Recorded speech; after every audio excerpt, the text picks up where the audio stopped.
Hello, everybody, and welcome to episode 7 of the Worldwide Wrestling Journeyman's Cup Tournament. I am Nathan Pletta. I am the designer and publisher of the Worldwide Wrestling role-playing game. This is the 7th episode, as I said, of our exhibition season, and we're going to see some semi-final tournament matches tonight. You can see we have the majority of our cast with us, which is fantastic. So we're going to see some closure on some stuff and get the Journeyman's Cup tournament onto the home stretch. We will go through our cast in a second. The overarching storyline is that this is an annual bracketed tournament in the Worldwide Wrestling promotion.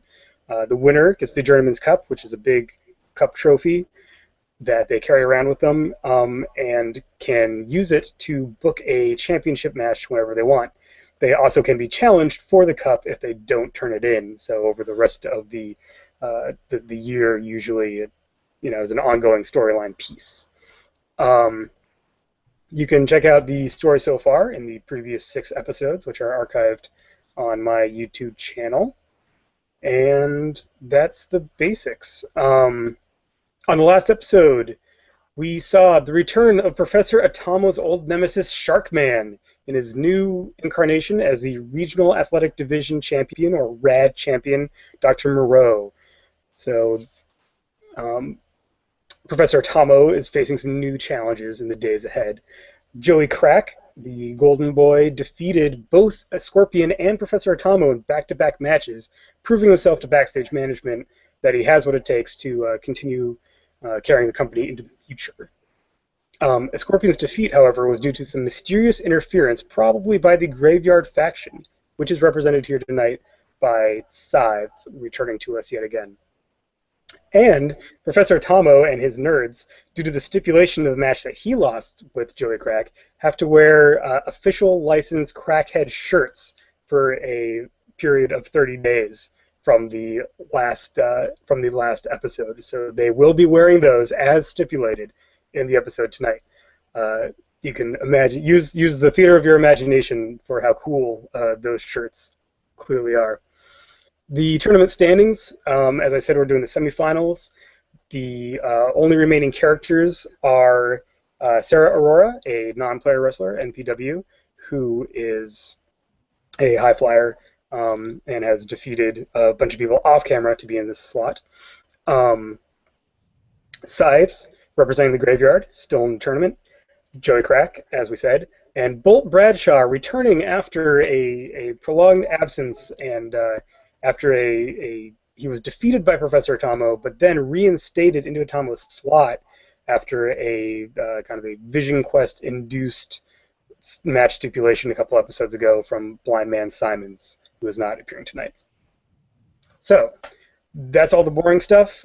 We are going to introduce our cast for tonight and then get started. So in our general tradition, going from side to side, we're going to start with Jason to tell us about Professor Atomo.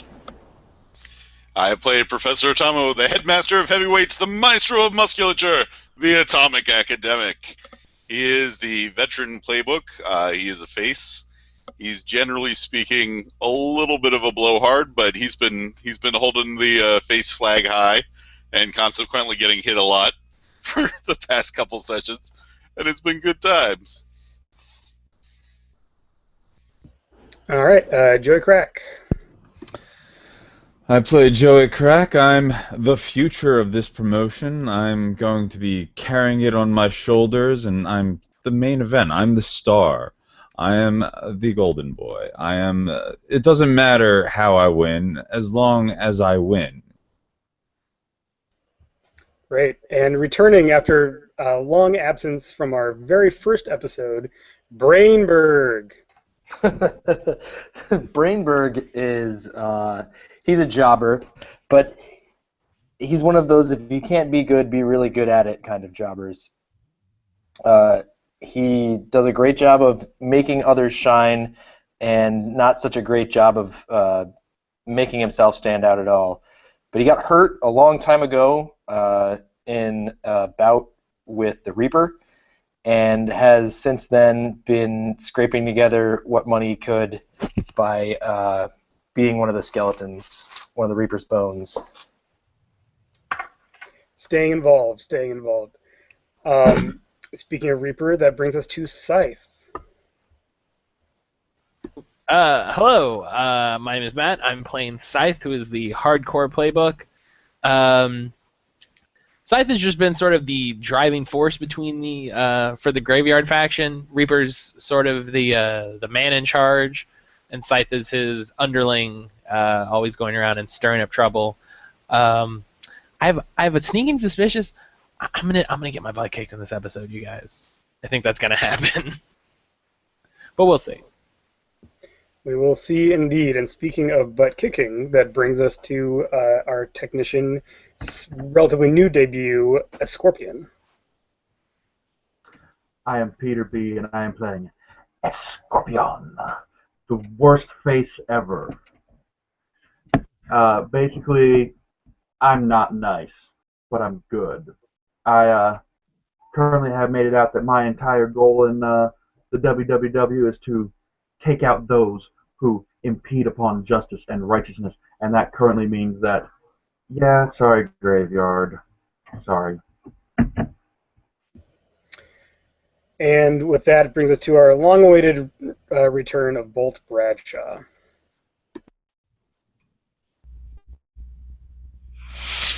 In the land of the tall and the strong and the slow, you have the short and the fast and the powerful.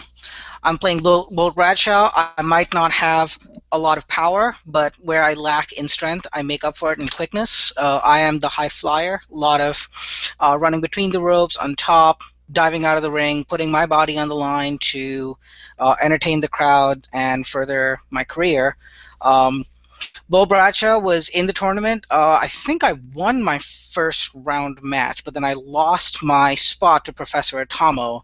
But due to the fates intervening and some Vision Quest stuff, I'm back in the tournament, and I'm ready to go all the way. Yes, indeed. So that is our cast for tonight. A couple bookkeeping things. If you've been watching all along, Professor Atomo and the Graveyard have been engaged in some back-and-forth stuff in a pretty extensive feud that culminated a couple episodes ago with a cage match. And since then, Professor Atomo has kind of spun off into another feud, and the Graveyard is refocusing on the tournament. So, in my eyes, that feud has concluded, which mechanically means that both Professor Atomo and Scythe, as the Graveyard representative, gain an advance, because that is one of the triggers for gaining advances for characters.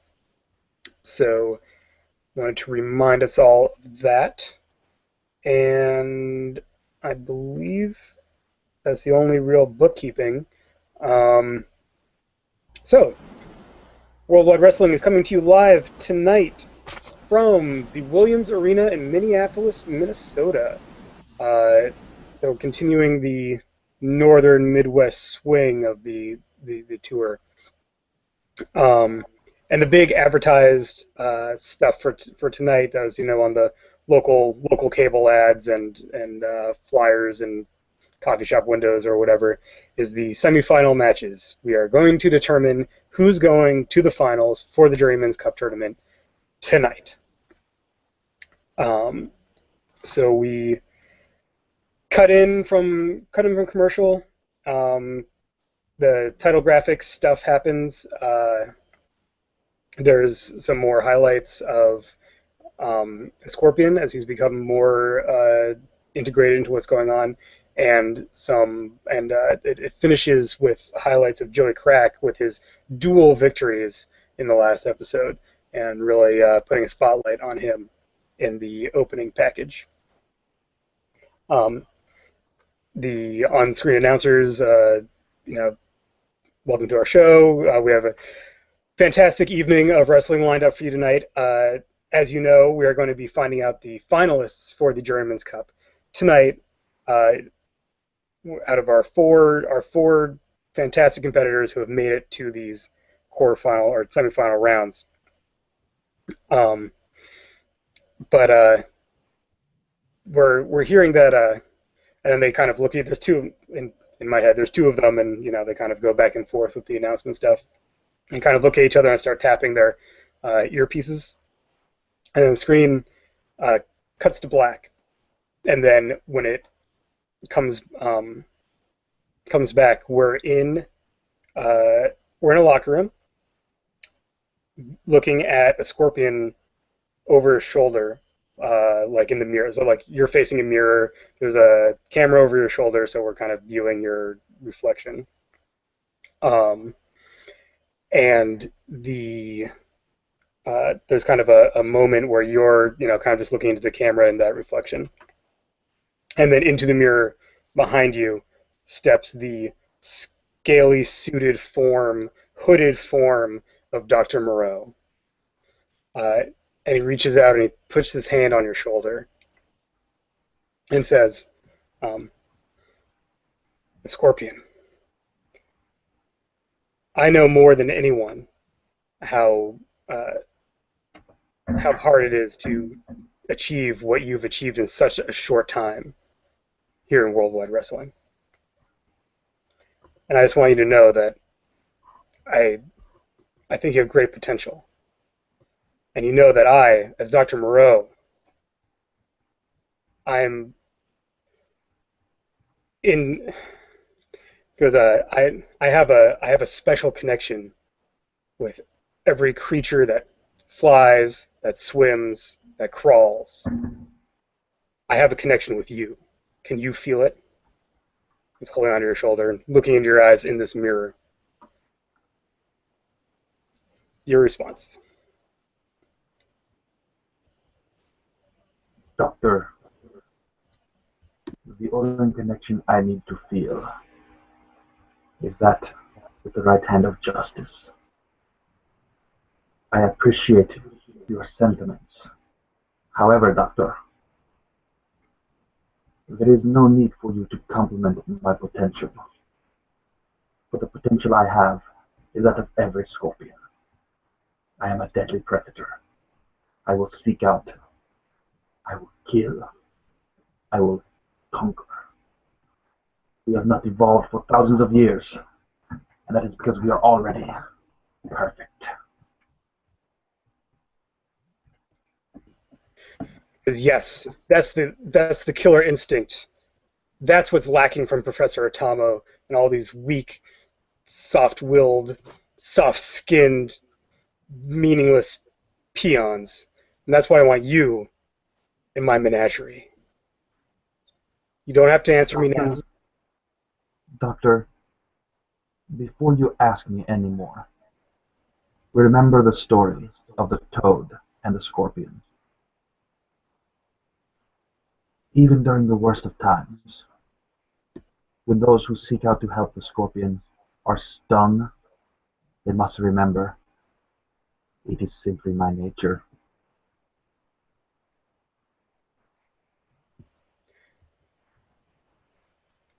I understand you're fierce like the scorpion and independent. After all, you don't travel in packs. I understand that, but just know that there are greater things. Greater, more deadly predators out there. If you don't watch out for them, you become the prey. And then he slides out of the shot and leaves you looking in the mirror. And you must remember, good doctor, I still am here. I am still the predator here. Nice. Cool. End vignette. That was to set a thing up. I don't really know if that counts as a promo necessarily, unless you feel like you made a big statement. But if you're cool with that, we're going to cut to the next segment. Cool. I see nods. All right. I'm just looking to see if there's anything I can pull off, but I don't think there is right now. Just go ahead. Yeah, I mean, you could, if you had the momentum, you could probably do the babyface move off of that if you wanted to, because you're kind of standing up for your independence and fierceness. But I don't, it's not a huge. Only have one. Need two. Yeah, that's more of a framing scene. Cool. So before we cut to the next thing, I'm being reminded that we did forget one thing. Professor Atomo is over. He has the top spot, +4 audience, so he should have made the over move at the top of our show. So let's go ahead and do that now in the Yep. in the little dark screen cutting to our next segment. All right, so I rolled a 7. It's plus look. I've got a +1 on my look, so that'll make it a total of an 8. It sounds like you've got matches laid out, and honestly, it's a delicate balancing act with this many people. I don't especially want to call someone out, so I think I'm just going to take the additional +1 momentum on that, which will just knock me up to the 3 there. And bloop. All right. There we go. Yeah, sounds good to me. I mean, you could, if you wanted to, you could make things more complicated, but I think they're complex enough right now.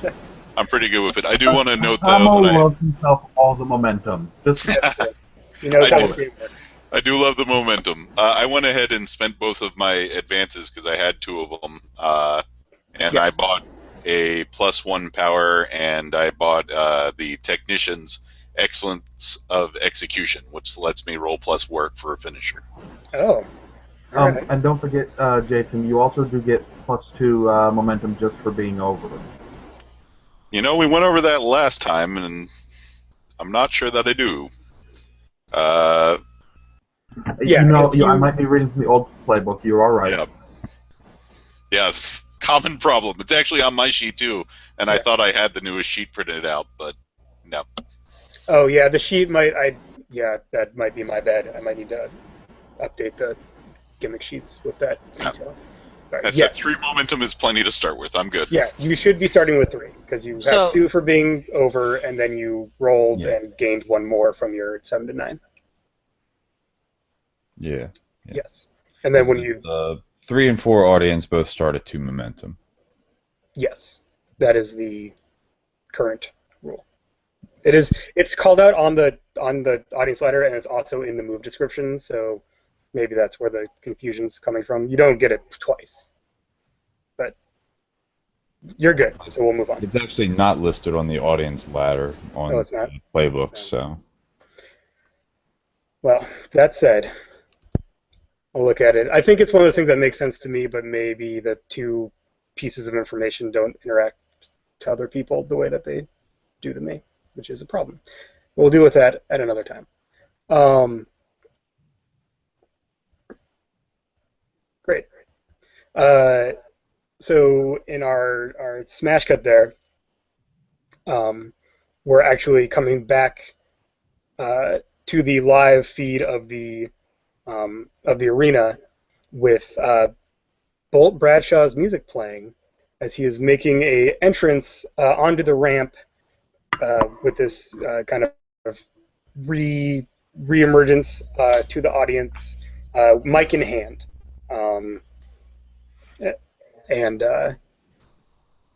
they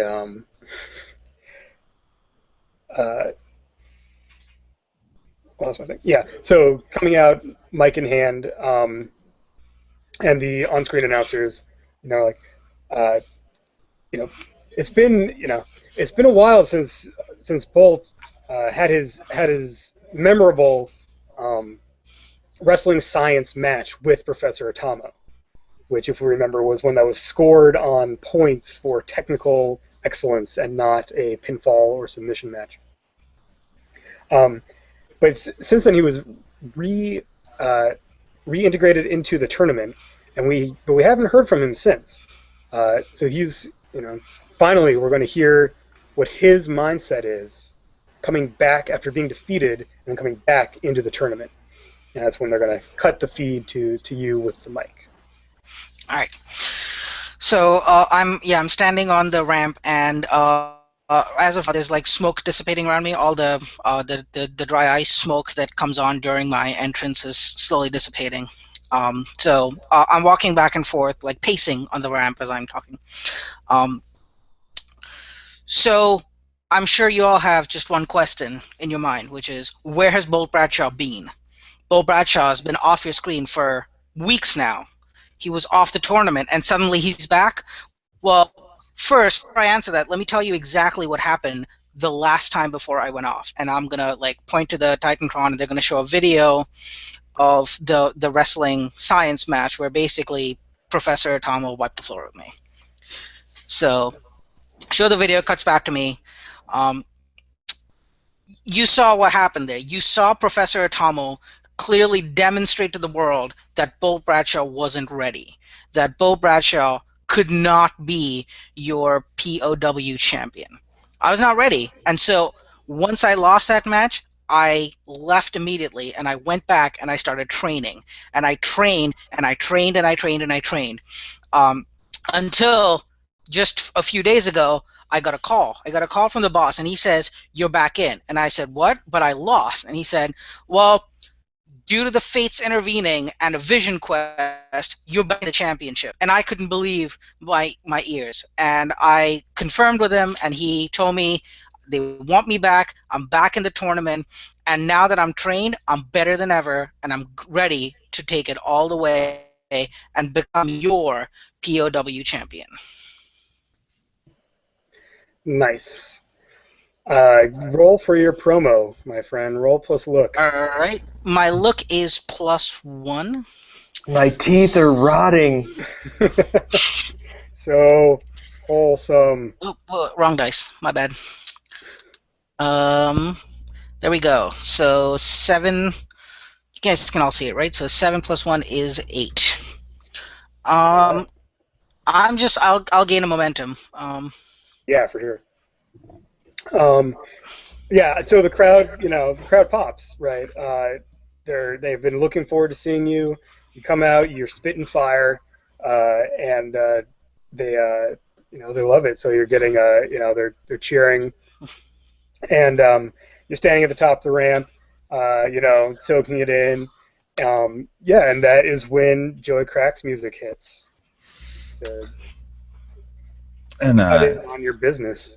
I'm going to strut out onto the stage, and well, look who's come crawling back. Bolt Bradshaw, everyone. But let's give him a hand. They cheer. They give him a hand. There's huge applause. Yeah, they like you. I don't know why. I mean, you clearly can't beat Atomo, who I wiped the floor with last week. So I don't see how you could possibly stand a chance against me. I mean, sorry, Bolty, you can't handle 100% pure crack. No one can. You're better off just, laying down in the ring. You'll save yourself a whole lot of trouble. I won't have to humiliate you like I did Atomo.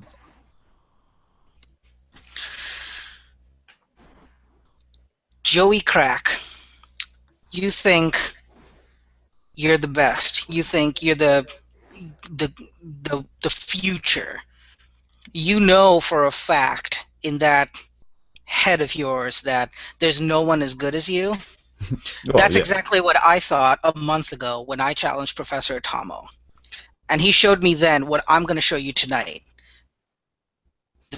That how big you are. It doesn't matter how great your skills are. It doesn't matter how great you believe yourself to be. There's always someone better than you, and I'm going to show you tonight that I'm the one who's better than you. Let me do the stare down. Mm-hmm. All right, roll for your promo there, Joey. All right, come on. Don't fail me now. All right, so it's 6, 7, 8. So, all right, I'm going to get heat with you. Yeah. Good choice. Yeah, and I think your original role, Rohit, kind of covers the whole interaction, unless you're. Yeah. No, I'm not. Yeah, I don't want to. Yeah. I don't want to roll again. Yeah, just being there. It's just Awesome. fun back So and you guys forth. so you guys have your back and forth. You're staring down, and there's some, there's crackheads in the audience, obviously. There's the heel fans. Yeah, so there's some. You're getting heat, and then you're getting boos and cheers, and it's great. It's a great pregnant moment where the two of you are staring into each other's eyes. Bolt could do the let's do this right here and now, and I'm like, no. Yeah. I don't open Yeah. up the show. Right. Oh, no, that's perfect. Okay. Is this express or is it more like body language? Yeah, no, I like put my fists up and like Mhm. I head toward him and All right. we're not. There's no mics on this anymore. Yeah. So so with the body language, you're like, no. I don't start the show, and then out from behind you comes C. Colton Craig, general manager, producer, etc. In his very sharp suit, comes out, he's like, gentlemen, please, this is not the time. This match will happen tonight, but as you know, I'm mostly concerned with with giving these wonderful people here in Minneapolis a great show, which means you two need to have adequate time to prepare and warm up backstage. So I'm going to ask you two gentlemen to please kindly return to your locker rooms, do whatever preparation you need to do, and we're going to get our first match of the night started, which I think is going to be just as great of a surprise for everyone here. And that is when Brinberg gets to come out. Does he have an entrance? Have we established? We haven't established an entrance. Or did you want an entrance, or did you just come a out special with event for him? So the lights dim and the Titantron comes up, and on the video, the music hits, and it fades in, and they're out in the desert, and then it pulls back, and you see Brinberg lying face down, his shirt is on, no pants, he's just in his underwear, his whitey tighties and his socks. And then he begins to stir, and as he lifts his head, you see blood on his face, and he's bleeding down the side of his chest, and he kind of gets up, crawls, he looks around, he finds his hat, dusts it off, and throws it on, and then you see him kind of trudging. The camera moves over to his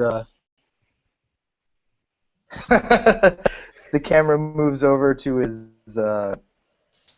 RV, Mm-hmm. and then the video fades out, and then the RV drives into the arena, and it parks, and then it opens up, and all this heinous smoke is coming out of it.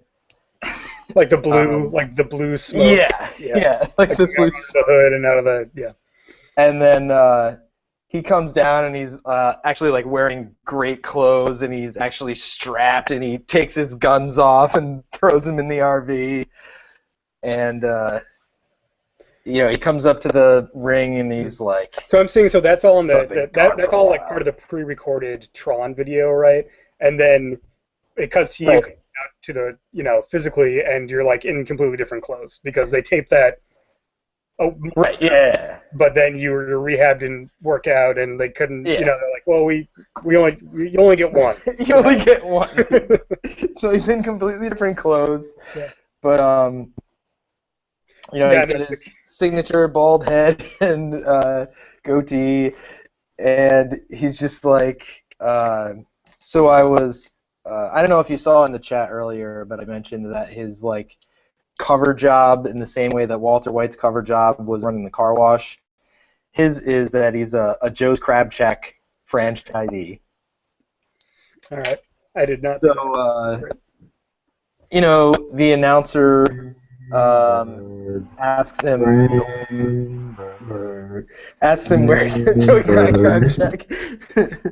So the announcer asks him where he's been this whole time, and he explains that he had to do some traveling to Alaska to get some choice king crab for the Crab Shack, and then he kind of all of a sudden puts on this fake persona and says, And you too should visit Joe's Crab Shack, where you can get all-you-can-eat crab for $19.95. All right. So you're doing this, night. and you're kind of it's a little rambly, and the Correct. can chants are kind of dying down. And during this whole time, Joey and Bolt, went backstage, right? They kind of faded out of the scene. Yep. So while you're cutting this fake commercial in the middle of your promo. No, it's a very real commercial. It gets paid like really poorly. Okay. Oh, it's like a real. It's like Joe's an Crab Shack. affiliate. Yeah. Okay. You're cutting this thing. So they let it go. So they let it go like to the end. So you get out all National sponsorship right there. yeah, get all the contractual material out to the end. That's it. And then that is when your reintroduction promo is cut short by Escorpion's entrance music. As this is leading into our actual first match, where Escorpion is coming out to do some business here. Yeah, it's entrance palooza at the top of the show. So Escorpion comes out and with a mic, and you've been directed to cut a promo on poor old Brinberg out here.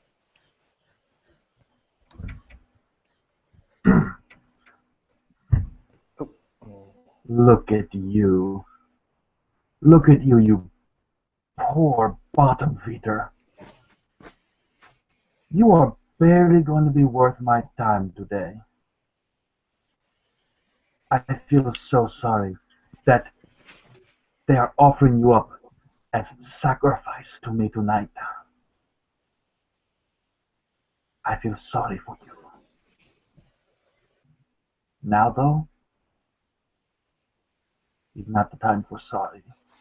Now is the time to feel the sting of death. And that's when your promo is cut off by Professor Atomo's entrance music. Am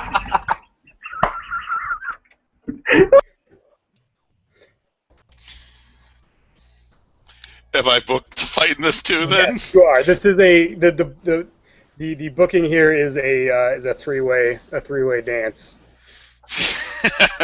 Fair enough. So there'll be a little. I have a little thing for after you do your cutting in promo, and then we'll go from there into the actual match. Okay. So Atomo comes in. He's got his wrestling gear and whatnot, but he's got his pipe. Well, Yeah. actually, we can work this in. So you're the setup, which Yeah. I was going to do before everyone came in, and then I forgot I was going to do. So your line that you've been told to get in here is so this is a for you and Escorpion, this is a consolation prize match because you were both defeated by Joey Crack. Nice. And you're just coming in and interrupting Brinberg, and then Brinberg, is in it because he's angered by you guys interrupting him. Fair enough. All right, so that's our setup. Is that it's a consolation prize that we're just going to end up with the three of us kind of beating each other up. Yep, pretty much. So the professor is going to come in, and he'd be like, "Escorpion, bad show. Normally I think very highly of you, but here, at the University of Minnesota, where they have had 92 seasons of wrestling, where the Charles Babbage Institute exists and combines science and wrestling in the most perfect fusion you can imagine. That's right, fusion! That is not the time to belittle the skills of someone who's put so much time in. That's not the time to blow your own horn. That is the time to truly appreciate the power of science, and that is what I will show you tonight." Puff, puff. Awesome. Yeah, so Cheap Heat for your Minnesota pop there. And promo for me. Yeah, I think you... Well, Brinberg, do you have any response to these guys coming in and cutting on all your shit? Or do you just want to... Brinberg's mic was already cut. Okay, he's just like... he's just in the ring. All right, everyone roll promos. This is just all everyone got to do their shiz. What is that, look? Yes, roll plus luck. Oh, good, -2. Unfortunately. What bad numbers did I get? It's not showing up for me. Oh, baller. All Holy right. shit! I think I you got both- a 9! Oh, yeah. So you got a 9, Atomo 7. Sorry for the swearing, I just No. didn't expect that. That's cool. It's okay. That's awesome. Okay, so we'll just again go in order of my screen. So Atomo. Everyone hated my promo, especially the crowd, though. Mhm. I can't believe this. Scorpion has the gall to come out here after his shenanigans 2 weeks ago. This man should be thankful to just kiss the ring. All right, Jason, what are you doing with your promo? Well, I'm already tossing a little momentum, and I do love to have more momentum. Don't get me wrong, but I Heat. don't have a whole All lot the of heat heat.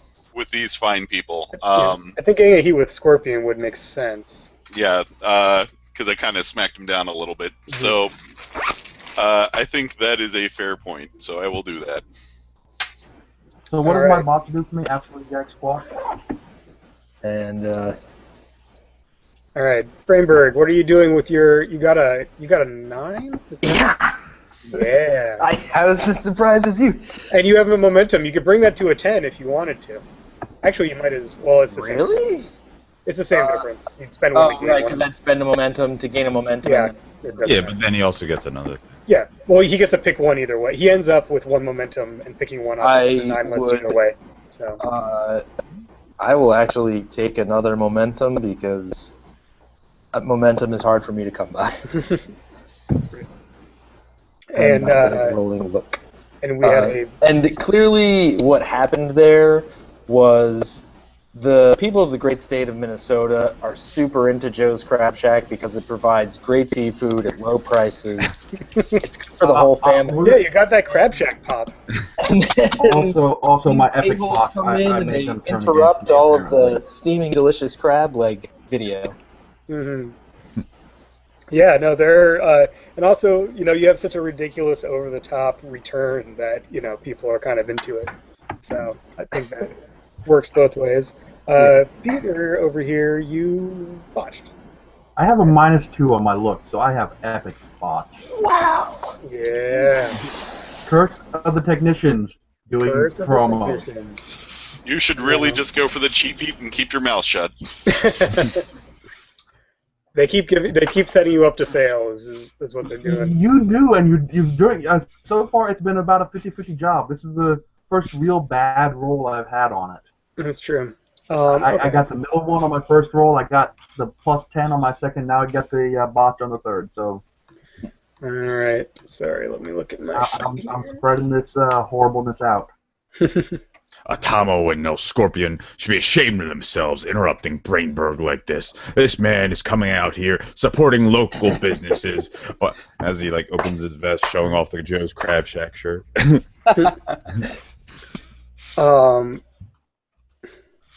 Okay. What's your audience at, Scorpion? Just one. I'm a technician. I have no audience and no look. I'm just good, All right. not popular.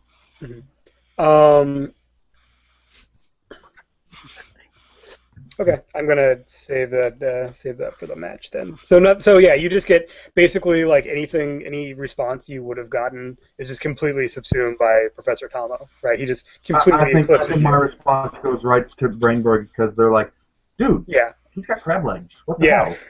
you got that crab leg pop. Okay, so cool. We take it to the ring. We have. Joe will be our announcer with announcer power, and then it looks like Rohit is joining him on commentary. If you feel like throwing in the good guy announcing on the side. Sure. Awesome. So yeah, so this is a. Excuse me.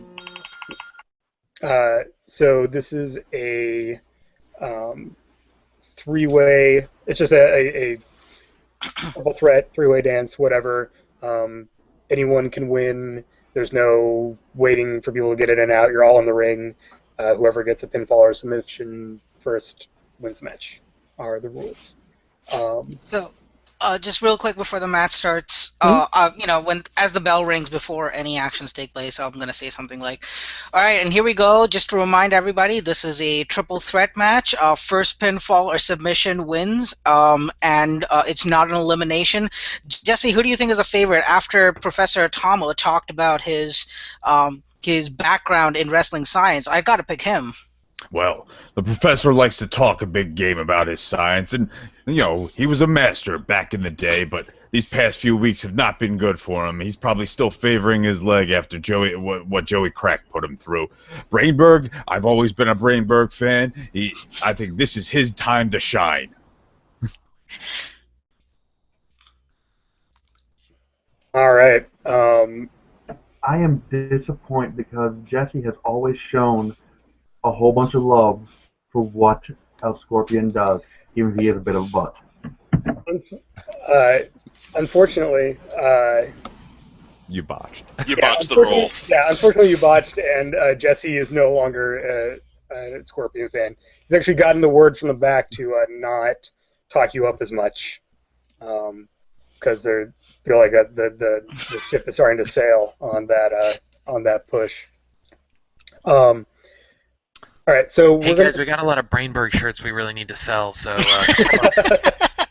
we printed a lot of those a year ago, and they're just taking up a lot of warehouse space. Let's see if we can at least recoup those costs. All right, so yeah, my stuff's still selling hot. I mean, despite all that, didn't we discuss? I still have the fans out there with the whole Scorpion tail posters. Yeah, you still have fans. I'm still loved. It's just they're pushing this whole Joe Crabtrack partnership right now. You really needed to get your points over. All right, so we're gonna start out this Joe match. Crabtrack partnership. Push that stuff. Basically, with I think with Brinberg just getting shoved out and kind of chilling on the outside for a couple minutes as Joseph has has another thing he needs to deal with for the moment. So we're going to start out this match with Atomo and Escorpion facing off in the ring in front of these fine people here in Minneapolis. Well, Atomo, you have the better role, so I think you start with control of this match. Atomo definitely starts in control. All right. So I think the first thing that happens is that there's the crack that Jesse makes about Atomo's physicality, but not only did I buy off my injury, I actually up my power. So Atomo's actually in better shape. Like, he takes off his coat and he turns out to just be ripped, and underneath is a crack shirt, and he just rips the shirt open. So there's more chest underneath. No. The audacity of this man. He made a deal and he is not sticking to it. Nope, still wearing the shirt, sucker. So he's just wearing it, but now it's more like a loose vest. Yeah, you've been hitting the gym in the last couple weeks. So are you wearing it over the singlet, or do you have a different like? No, he was wearing it over the singlet. Okay. So yeah. we'll go with that. Singlet. Yeah. Gotta have it. A little bit less gut than he used to have. So I think that he's actually going to start off just trying to use his new size and power and showcase that a little bit. And so when he's dealing with a Scorpion, Scorpion's very fast, so Atomo does the universal move, and then he does what it looks like he normally does, and moves like he's going to go for an arm lock or an ankle lock. And the Scorpion, being the technician, moves to counter and actually ends up in a choke slam. So I'm just going to go for a power move and right, show off your new show guns. off the new muscles. Nice. All right. Cool. So I approve of this actually. Yeah. So you're rolling on your wrestling move on power. Yep. And that is a 10. Yeah. All right then. Yeah, so there's a big, so you hit it great. There's a big ooh from the crowd because they never see that from Professor Atomo, right? Yep. Looks like Atomo's picking up a few tricks. There's nothing scientific about that. That's just pure power, Gregory. You said it, Jesse. Professor Atomo, that thunderous choke slam out of nowhere as the first move of the match, you can tell he's been working out. And yeah, there's not really a keep control of the match thing on the feat of strength. Oh, you were performing a But feat that of would strength. be working, wouldn't it? No, So- that would just be working. Yeah. Yeah, you were just. I thought I was assuming you were just doing the rest. Yeah, of it. no, I'm not used to actually having power.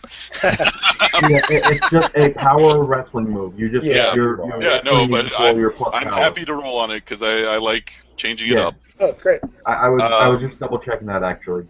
Yep.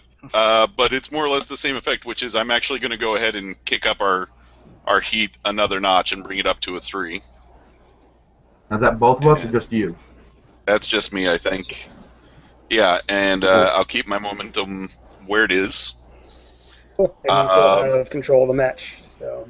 Excellent. How does Peter? How does a Scorpion react to this unexpected power move out of the professor? Is he like shocked, or is he just kind of? Well, Take I it in stride. do imagine that there's that moment where he's like going to duck down to like escape the arm lock, and all of a sudden there's an arm up in his face. I imagine that's one of those stops and like, hold on a second, starts whacking at the arm, trying to knock it out before he gets picked up and slammed down. And he's gonna lay there for a sec, and then kip up. All right. Nice. So he recovers from the slam, kips up, and is back in Atomo's face. Mm-hmm. And I think this is an appropriate point for two technical wrestlers to do a very classic technical move and just do that whole finger hand grab up above their head kind of thing. Do the test of strength finger. Yeah.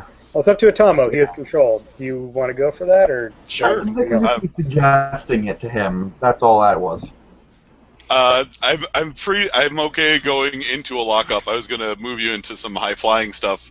To be honest, if you're doing a lockup, he's probably gonna dominate that unless you spend the momentum. But him being the veteran, he'll actually look like he has to give some ground for a moment first, and then just push you back hard against the ropes. And when you go to push him back hard against the ropes, Brinberg's foot catches him in the middle of the back. Yeah. Wait, which one? Atomo or Scorpion? A Scorpion. Come on. He shoves you back, and Brinberg's foot goes squarely in the middle of your back. Yeah. This is what you gotta watch out for, Jesse, in a triple threat match. You never know where you're gonna get a hit from. This Yep. You gotta keep your always eyes targeting open. you, and you gotta fight against both of them. How do I feel? I'm not going to challenge the guy that's winning. That's my So, boy, Brinberg. Catching them off guard, take them apart when you can. Cool. So Atomo still has control unless you're spending momentum to interrupt. But if you're not, that's just part of the sequence. No, it's just color. Yeah. Yeah. So the ref comes over to start like yelling at you to get back in because now that you're up, he's like, get back in the ring and looking at you. So the two of you who are locked up are now behind the ref's back, just so you know. But it is still Atomo's show at this point. Okay, so we'll say that. Sorry, my little cord keeps getting caught on my chair there, and it makes me act weird. So he stumbles forward, and actually Atomo catches him in the head, and then lifts up the whole body and goes into like an atomic drop.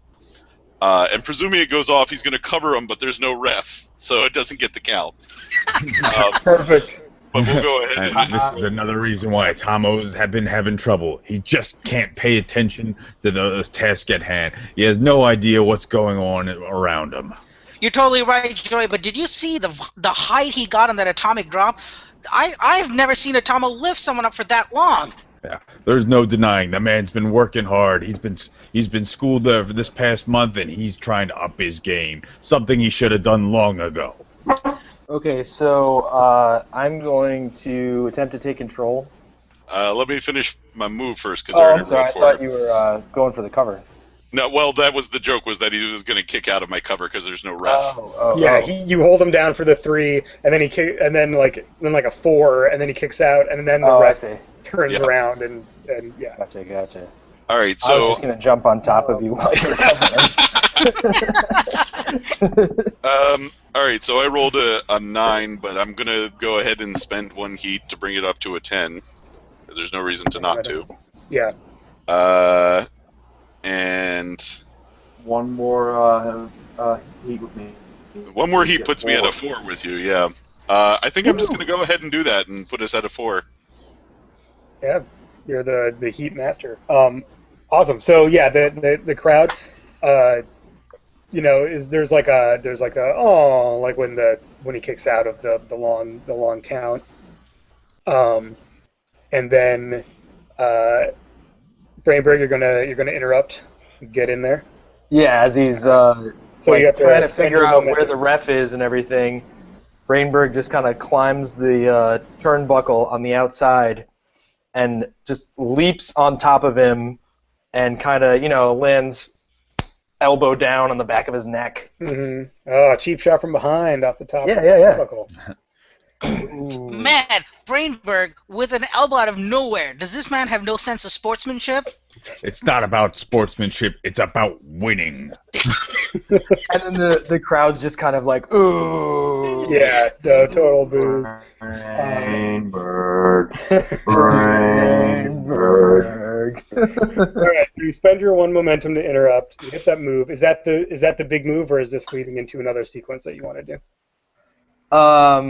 No, just like jumping in to break up the 5 count or whatever we were at, and then he just kind of rolls away and hopes that they'll start fighting each other again.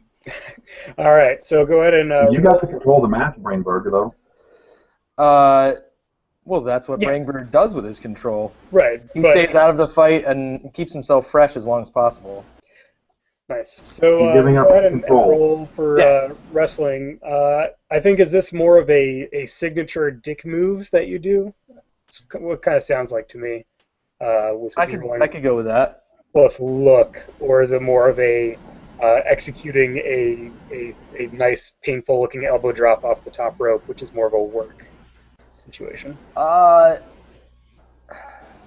mean, obviously I'm much better at work, but I feel like that was just to be Just to break it up. All right, so roll I'll plus go look. with look. That's what it sounds like to me. Failing rolls is okay. The real me is a man of honor. Hey, I failed my finisher on my very first Yeah, match, it's a 6. so it worked. Or sorry, that's a 5. All right, so your elbow drop gets countered. I think it makes total sense for that to break up the pin. You hit him and it breaks up the pin. But I would say in this case, it is your choice. Who counters you out of that? Does Atomo turn that into something, or do you hit Atomo, he goes down, and then Escorpion gets on you? Took out Atomo, and he sort of like fell off of Escorpion, who was totally waiting for it. And I guess you tell me how he takes me out. All right, so Escorpion gains a momentum because you're getting control on a counter, and then take it away. Ooh, Well, that's that the problem sounds with to me him. like after he comes down with that. Oh, go ahead. Sorry. That's the problem with them top rope maneuvers. You never know how bad it could end up on your own end. Yeah, Brainberg gave everything he had. It just came up short. Harsh. So after he bops the elbow and Atomo sells it like the pro veteran that he is and rolling across, holding onto his head like he's gonna have concussion or something. I think that's the perfect moment for like Brinberg to jump up and be like, "Yeah, look at that awesome move," and get right into a drop toe hold, and then pop it into the chicken wing crossface. Like boom, boom, ah! So you drop Brinberg right into the crossface. Oh yeah. Oh, that's especially humiliating if the chicken wing crossface, because the double chicken wing is his. Well, my finish is a double chicken wing German suplex. Really? Yeah. He's stealing all your thunder. Hey, I did not look at anything about that before I wrote that down. So. No, that makes total okay. sense. It's The okay. technician. Okay, so Totally taking credit for all the stuff the jobber does. So here's the deal. The book in here is that Escorpion is supposed to pin Brinberg. So if you want to go ahead and turn this into the finish, that's great. Or if you want to continue doing some other stuff and then get back to that, that's up to Peter, unless someone else wants to interrupt at this point. Anyone interrupting before I go off into saying what I think I want to do? If you want to finish it up, beating a jobber gives a good chance that you'll get audience, and therefore Atomo's likely to let it happen because it grows the company. So, Right, and it's also not damaging your cred right now. Right. Yeah. We're protecting Atomo by not. Why did I making him waste that indestructible, momentum? right? I think you Well, guys should all let the the match go awesome, on. that's why It was, Brinberg. but if I had saved it for 2 momentum, I totally could have stolen the match. Oh yeah. if late. you'd actually hit the move, then I would have sold it, actually, and you might have gotten an audience that way. But If only you were better at being a bad wrestler. Yeah, but if he was better at being a wrestler, he wouldn't be a jobber. How Okay. dare you, sir? I'm All right. excellent at being a So, wrestler. finish. I'm What are- terrible at doing promos. All right, Peter. What are we Having doing here? personality. The finish. I think this is the appropriate time for the whole overdone beating up moment. Oh, man. Okay. So after just a few seconds of the crossface and him reaching out for the ropes, drop it. Grab his ankle, pull him back into the middle of the ring, grab his leg, flip him over, and just drop an elbow on him. And as I'm getting up, pick him up and set him up for the Scorpioplex. Scorpioplex. Oh, that's your Scorpioplex. chicken wing suplex. It is the double chicken wing, back belly to back German suplex Nice. into a pin arch. Yeah.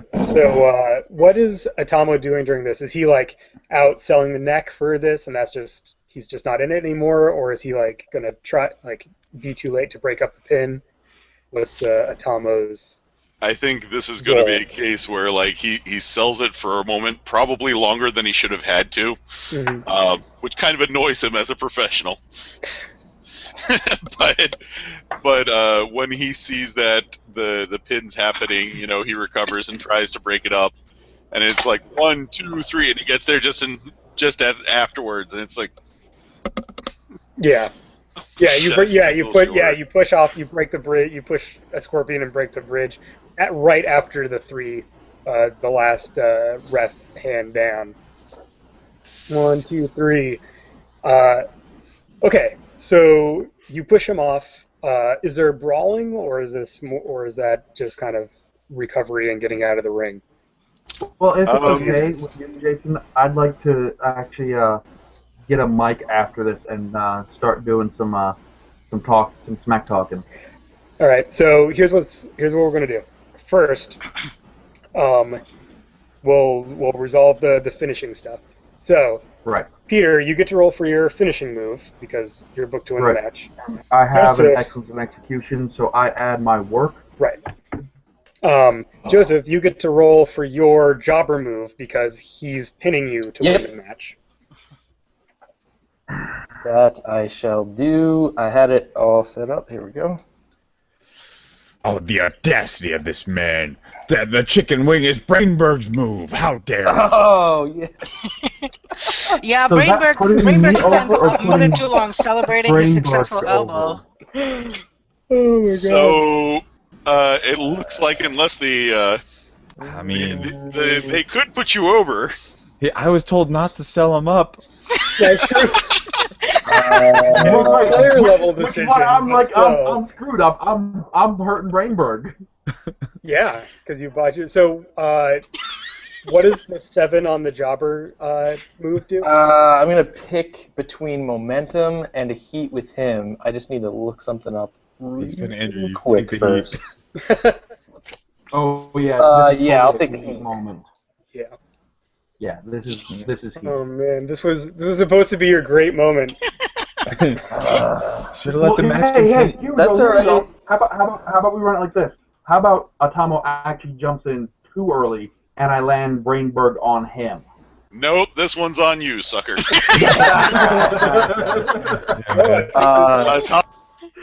Atomo Hey, don't tries blame to me for catch it trying. before it happens, There but he we ended go. up selling it. There we go. So yeah, Oh my God! That I'll take it. I'll take the extra Lucky heat with the panic. Scorpion. So Brainberg is actually trying to wriggle out of it, but Escorpion's double chicken wing is just wrapped so perfectly tight, and it But just you can't pisses stop. Brainberg off to no end. It's like it's actually it's covering you too much, and you actually can't sell the move. Actually, Right, too exactly. good. And then the botch on your finisher means you injure him, right? I can choose to either injure him or myself, but this is totally a move to injure him. Yeah, gonna injure that him. doesn't make Yeah, sense. Of course you do. You know what? You know what? This is actually going to be my new gimmick. It would have been a gimmick. Hurting people on my finishers. Oh, the, good. That's the gonna, crippler scorpion. Yeah, that's gonna really. it's like, oh my God! Hey, Oh, hey, it looks like he I'm a dropped him predator. on his Feel head. the sting, guys. Feel the Feel the sting. sting. Oh. Did he just drop him on his head? We gotta get some medics out here. Brainberg needs to be seen to. He's one of our rising He just stars. came back. He just came back from injury, and Yeah. So yeah, one of the I gotta call my trainer bookie and cancel my. trainer does come out. I love that one of the announcers accidentally pointed out that Brainberg had been injured. He hasn't just been missing in the desert. He's actually.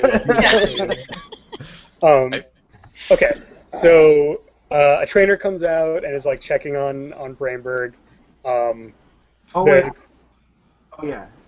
What's the effect of the injury? I've never been injured before. Okay, so the effect of the injury is you check off an injury box on your gimmick sheet. Okay. And then it does whatever it says in the little injury area.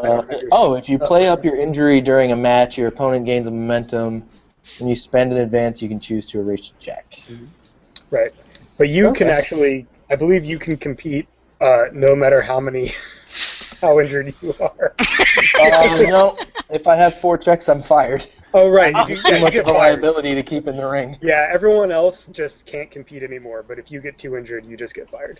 But you have 4 checks. Everyone else has 3 or 2, so except the high flyer, but they have their own special thing going on. Okay, so Escorpion, the original plan was for you to go ahead and get the mic and trash talk and get more heat with Atomo after this, but between your flub earlier and this, they're just cutting it. They're just the trainer comes out, is checking Brinberg, the ref's like, get back, like, get out of the ring.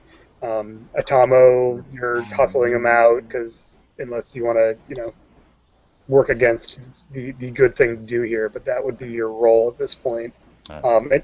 Maybe work the audience a little bit to kind of cover them getting everyone out. Yep. But that's what's happening here, and then the announcers can vamp.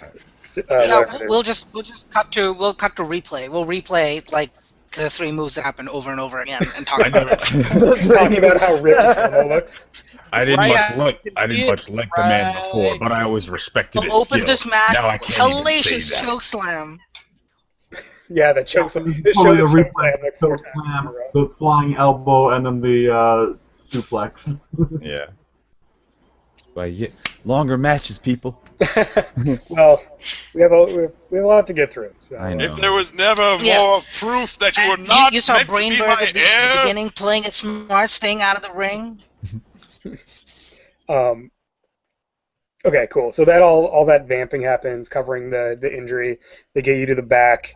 Oh yeah, they totally Where pull me off Timothy the is off probably the ring right on a there, just stretcher screaming me and in the. Yeah, they play it up a little bit. Whole deal. Yeah, Yeah. 10 guys. It's all the guys that are usually in the bones suits. Yeah. They put on little vests real quick and like Yeah. come out to help pull you off. Yeah. All right. So they hustle you to the back.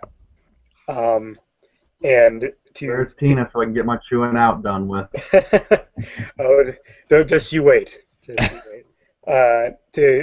They cut to commercial for the live feed. Talk up the main event with the announcers. Yeah, and then we are going to come back right into some more action, which I think we'll do, and then we'll go backstage for the fallout of that. But we are going to come back from commercial. They're saying, Brinberg is he's getting attended to by the medical professionals backstage, and we'll have a report on his condition later in the night. But now, the first part of our double main event is a semifinal match for the Journeyman's Cup tournament. And here's our first contestant. And the lights go down, and the mist comes out, and it is time for Scythe's full graveyardy entrance. Oh, geez. I imagine this is the fancy one since I'm one of the big shows. No, Reaper's not. I mean, Reaper's part of the video thing, but he's not in attendance, so it's all. Well, it's like in the '90s when like NWO, like they all had the same freaking entrance thing and they all came out together. Yeah, so it's Scythe's regular thing. It's like trashy 2000s, like post-hardcore. It's really bad, but it's just loud and sort of abrasive. And he comes out, and he's got his regular look, just like cut off jeans. But I imagine since he knows that like this is a win it or go home situation. He's kind of gone back to his regular style. Like he just has some sort of beat up punk rock T-shirt, and he doesn't have any face paint or anything like that. But he comes out holding the blue folding chair. There's a bunch of smoke and stuff, and the bones are jumping around and doing whatever. But he's totally game face. I think after last time after the cage match, like he's like, hey, I've got a chance in this thing. So he just sort of walks down to the ring, and he calls for a mic. I'm gonna cut a promo real quick. Yeah. The mic is provided for you. We're ready to see this because usually it's a little irreverent and not super serious here. So I think the crowd is actually kind of quiet and like, oh, you have your game face on. Let's see what you have to say. So he just sort of sets the chair down on the side and he goes, when I joined this promotion, they wanted me to be this flashy, high flyer guy. I was gonna jump off the top rope, and I was gonna look spectacular doing it, and there'd be all of these amazing posters and signs and fans. And I realized that that's not what it's about. What it's about is what we just saw. The violence, the blood, and the sweat. Atomo comes out here and he talks about the science of wrestling. Bolt comes out here, Brinberg comes out, and they talk about the sport of wrestling. Well, I come out here and I want to talk to you about the violence of wrestling. The sound that you make as your fist connects to another person in a way that just doesn't happen. As you drive metal and wood and flesh and bone into a person and you break them and the sounds that they make. It's glorious. And here tonight, you will hear those sounds. I dropped the mic. Chills, Gregory. Chills. Boom. Fantastic. Yeah, roll for your promo. See how Alright.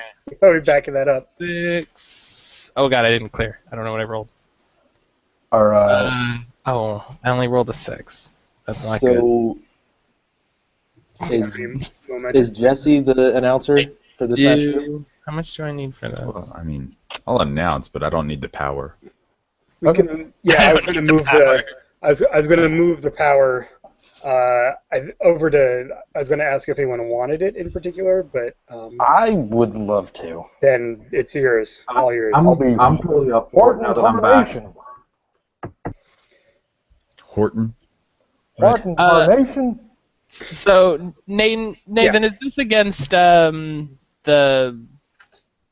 NPW? Yeah, so this is against Sarah Aurora is your is your opponent. So I got an 8. Okay. Pick one.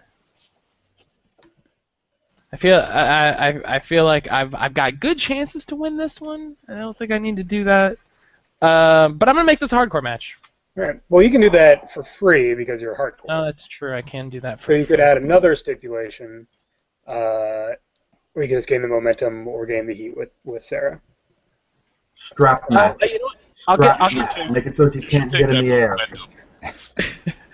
Oh, that's just Put something on a pole. That's always awesome. There's a thing from a chain in the middle. No, you know what? I'm gonna take the momentum because I have a drastic lack of momentum. Yeah, I think that makes probably the most sense. Yeah, I think there's just For a run-in. yeah, there's just there's a tense, not silent, like the crowd isn't silent, but there's a tenseness where it's like, oh, you're like really bringing it. Like, there's nothing you really to applaud or boo necessarily, but they're like, they're paying kinda like, attention. Okay, he's done now. Yeah, I was like, where is this going? You know, so you brought them in with that, which is great. chills, Horton. Chills. His time with Reapers really helped him see the light and how to deal with working in this business. Jesse, I'm going to be honest with you. That scared the hell out of me. I think this guy is serious, and he has serious problems. Can't wait to see the match. And that's when the Tron lights up with silver and purple rays and flashes of light, and this kind of electronic dance mix, high energy music hits, and Sarah Aurora makes her entrance she has this entrance effect that's like kind of a cloud of like backlit like golden smoke that kind of like puffs away from her all in a burst, and she comes out and breaks that tension. It's one of those like super upbeat entrances that people just like, they like the entrance like kind of no matter what kind of thing, and she's pretty popular. She's a pretty popular babyface in the company. And she she comes on down to the ring, stands up, does the stance in the corner with like one foot on the middle rope and one foot on the top rope. She has this kind of half cape thing dangling behind her. She reaches out and gets a mic handed to her. And she's looks out at the crowd. He's like, if any of you Borealiacs here in Minneapolis think that I am scared of anything that this guy has to say, well, I gotta tell you, he is a little intimidating, right? There's a little bit like, yeah, he's like, and we all know what he can do with that chair. But that doesn't mean that I'm going to hold back. That doesn't mean that I'm not going to give everything I have, because the Journeyman's Cup is what I'm after, and if he's in between me and that, I'll beat him, and if his chair is in between me and that, well, then I'm just going to have to beat that chair too. Let's get this started. He throws the mic. She's gonna beat my chair. I'm not really sure where she was going with that chair thing, Jesse. Well, it's obvious, Horton. She's gonna kick right through the chair and smash it into his face. I mean, I've said I don't agree with her methodology. I don't agree with her connection with the fans, but her methodology can't be matched. It's just it seemed like she was threatening the chair more than she was threatening the fellow wrestler. Everyone's scared of the chair because they know that the chair is the real threat. The chair is the secret to your power. Yeah, the chair is my Samson hair. They're like, if we get the chair away from him, The chair has +5 audience. we'll be set. It's the most over thing in the company. Yeah. All right. And so, Matthew, are you making this a hardcore chair match? gets cheap heat. I just come out like, chair, hey, Hey. +1. Yeah. Yeah. Okay. I was lamenting not doing this more over the course of this, so let's do it now. Okay. Cool. So, what's how do you like? Yes, it will be booked that way, but since it hasn't come up yet, what do you do to get the hardcore stipulation added? Do you go over and like grab the ref and like talk to him real close or something, or how does this go down? Yeah, so I'll probably talk to the ref while she's talking and say how she's scared of me and how she wants to beat my chair. And I'll just sort of like grab another mic, because she's in the ring, so I imagine I get out of the ring, let her do her little thing, and I'm down by the ref by the announcer's table, and I just like grab a mic, and I'm like, "You're gonna beat my chair? That doesn't even make sense." But you know what does make sense? My chair beating you. And I just grab one of the announcer's mics and just throw it back at him. All right. It's Gordon, like, bobbles the mic as it's tossed back to him, and he's like, "Oh, God. Man, the crowd is going nuts. They really want to see that chair." This, and then the ring announcer, this semifinal match for the Journeyman's Cup tournament has been officially declared by General Manager C. Colton Craig a hardcore match. I like C. Colton. Right. There's the winner, they went through pinfall or submission.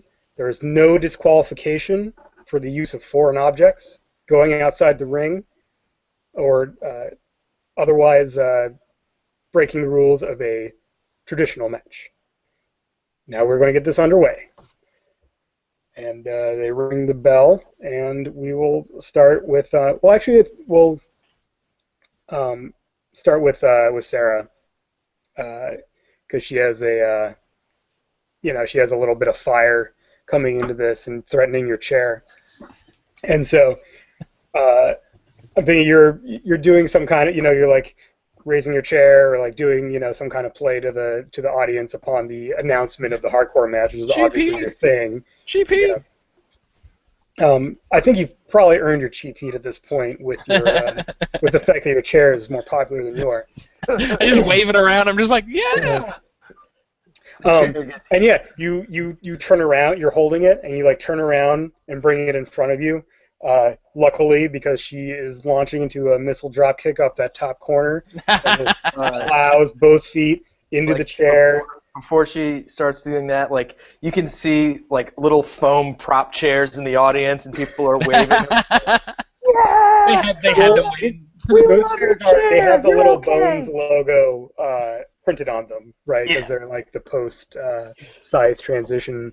After the cage merch. match, management was like, "We got to make some chair merch."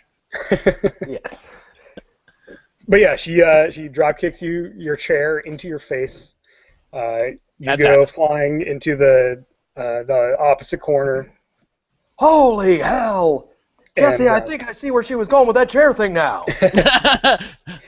And she yelled, it's not mic'd, but she yells loud enough for the audience to hear, it's like, I'm, like, you think you can beat me with just a stupid chair? And she jumps up, onto the second rope, and then just springboard. Does a springboard backflip moonsault thing with landing with both feet on the chair as it's still laying on your chest in the corner, and then rolls off against the opposite side. I feel bad now for mocking her. Like, she's really taking this beating this chair thing. She's like, oh, you want to make fun He's of this? delivering. That's actually her strategy. She's Just gonna like beat I the chair. told you, Horton, she's gonna beat the chair right into his face. All right, and that is Holy hell! when I'm pretty sure she just broke a rib there. yeah. So she rolls off and is scooting back to go climb the ropes in the other corner to do something else. And we are going to turn it over to you. How do you want to recover from your quick 1-2 chair beating? So because I have this, I literally just took this move, so I wanna make it happen. Now on my playbook, which is I'm gonna say is an older one, it says when I demonstrate just how fucking hardcore I am, I can substitute luck. Now I know in the new playbook it says that when I'm bloody. So how bloody am I right now, Nathan? So you want to be bloody is what you're telling me. Yeah. So what I'm sort of picturing is I've got that Mick Foley, like I'm sort of busted open. Yeah, I think you've had the opportunity because you've had the chair over your head. You if you wanted to, you could have bladed during that sequence. Yeah. You haven't been busted open the hard way, but Yeah. if you want to get bloody, you've had that chance. Yeah, that's what I'm thinking. And so I just sort of smeared around. I make a big spot of it on the chair. Mhm. And while she's climbing on the rope, I take the chair and I look at it and I just sort of like lick the blood off of it. Oh, I'm like, that's awesome. and I get this like crazy eye look, and I'm like, yeah. Like I said, Horton, this man is sick. I love him. That's disgusting. So she's gonna jump off the top rope at me again. Okay, so she's expecting me to be in the corner because I've obviously gotten up at this point. Yeah. So If I can interrupt real fast. Damn right you will. I gotta actually head out here. I got family over. I gotta spend time with them. So I thank you all. I hope you guys enjoy the rest of the night and have fun. I'm gonna watch the rest of this video before I go. I'm gonna pump up my FLGS. If you're ever in Vegas, head out to Empire Games on South Rainbow. awesome. Oh, yeah. Thank you so much for joining us. I'll Thank probably you. add maybe a little addendum at the end of the video about what happens to you backstage due to your botches. But It's called Punishment Match. At the time. I know this. oh, A you'll, 2-2 match. yeah. No, Just it Oh was my great. god, 2-2 match would be so awesome in my genie pants. Damn it. Well, glad you could Alright. make it. We got the majority of your stuff in, so that's Now great. how am I And, supposed to run in and The only smash you with a thing I chair? wanted to do, I can deal with not doing this time and get next week. I will get you, Scythe. I will get you good. Scythe if is not I'm the the one champion. to worry about. I'll still get you. All right, cool. And then I'll get your little chair too. My little chair.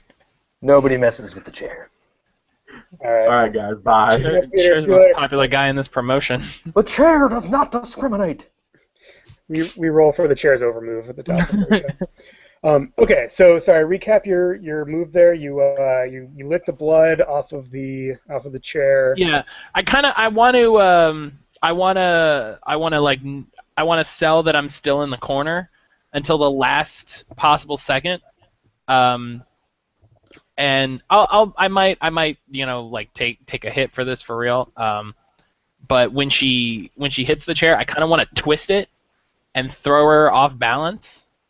Mm-hmm. And just sort of get her on the ground and just get momentum in this match back. Sure. Yeah. So it's a worked thing. She jumps such that she bounces off. Mhm. The chair, hits the top rope and tumbles out. Hits the apron on the way down, and then she's sprawled on the ground. Wow, she was not expecting that. Yeah, Aurora flung out of the ring. she's going to climb up the barricade. Her back's to you. So I want to, and this will be a roll because this one will be madness. I'm gonna jump off the middle rope. Okay, this requires diagramming. I'm inside the ring. I'm gonna jump off the middle rope, over the rope, and just smash down on her with the chair. Yeesh. The difference between the hardcore and the high flyer is the hardcore will just do it. Well, you're not. Yeah, you're just springboarding this off is the cool. second rope outside the ring, basically, Yeah. and then doing the chair shot underneath your knees, kind of thing. Is what Right. it sounds like. Awesome. That is gross, and sounds like you are using weapon and reveling in violence. So you are going to roll for the hardcore stipulation move there, which is rolling plus real. It looks like he's. Except now I'm bloody, so I'm rolling plus luck. Plus luck. Yep. Looks like he's going to take that chair to her, and he's going off the middle rope. I rolled an 11. Shades of Sabu Horton. So with my plus 2 look, Yeah. I get it. Yeah, you get it. So the crowd goes nuts. Yeah, there's a huge pop. Like they see you go to the second rope, and it's like, okay, and then you get significant air, and then just bam, right down on like her hands were just coming up over the barricade, and then they just go, boosh, down, ripped off of it by your impact. You gain an audience. God! Yeah. He connected right with the edge of the chair on the back of her head. Did you see the way her neck whipped? Oh, God. Yeah, and you pick one. Someone gets injured, or gain 2 momentum, or gain a heat with Aurora. I'm gonna get 2 momentum. You're not gonna really take her out with the. No, if I'd botched, I probably would have let myself take the injury, because I feel like that's legit. Mhm. But, No, it's great. You're I flying hit there. it, You no. have. That's that graveyard face buster, Horton. Oh God. Yeah, you have like the Crimson Mask. You hit her. She, just pops down. The camera gets this great shot of like basically all 4 of her limbs just splayed out from underneath you in the chair. And the ref comes over and is like checking on her and giving you kind of cover to work out the next spot, whatever it is. Do you bounce off from the impact, or are you like still on top of the? I hit and probably give it a bit of a roll. Mhm. So by the time the ref comes around to check in on her, I've gotten up and sort of moved away. Yeah, and the crowd's like it's just you're just getting it's a holy shit chant, right? It's just Right. Like 2/3 of the arena just going holy shit, holy shit, and you're a little dazed, stumbling back, soaking it in, and then she starts, and you can cut into this, because you still have control, but she pulls herself up the barricade again. I can't believe she's standing after that devastating maneuver. And then reaches down onto the audience side, and comes up with and you're coming back around to her like with the chair up or whatever to go into whatever your next thing is, and she comes up with a kendo stick from behind the barricade on the audience side, and just slams you over the head with it. She's gonna. Yeah, I'll or you can I'll let her, cut in or do something else with that, but. No, I'll let her get a bit of a fight to it, because Yeah, if it's a squash, it's not going to be fun. Right, and that's what this match is. It is a big, is a tournament match, and she was up for it, right? You don't have to answer that. Yeah. So, yeah, she smacks you over the head with the kendo stick. It makes the big crack sound. You stumble back a little bit, and then where do you want to go with this from here? You now both have weapons. You have the chair. She has the stick. You're all bloody. She hasn't bladed or anything. She's not bleeding. That's not really her. It's not her Yeah. thing unless it happens the hard way. Mm-hmm. But she's kind of in more of an aggressive stance and ready for whatever. So I figure we've got a little exchange that we've worked out with the kendo stick in the chair.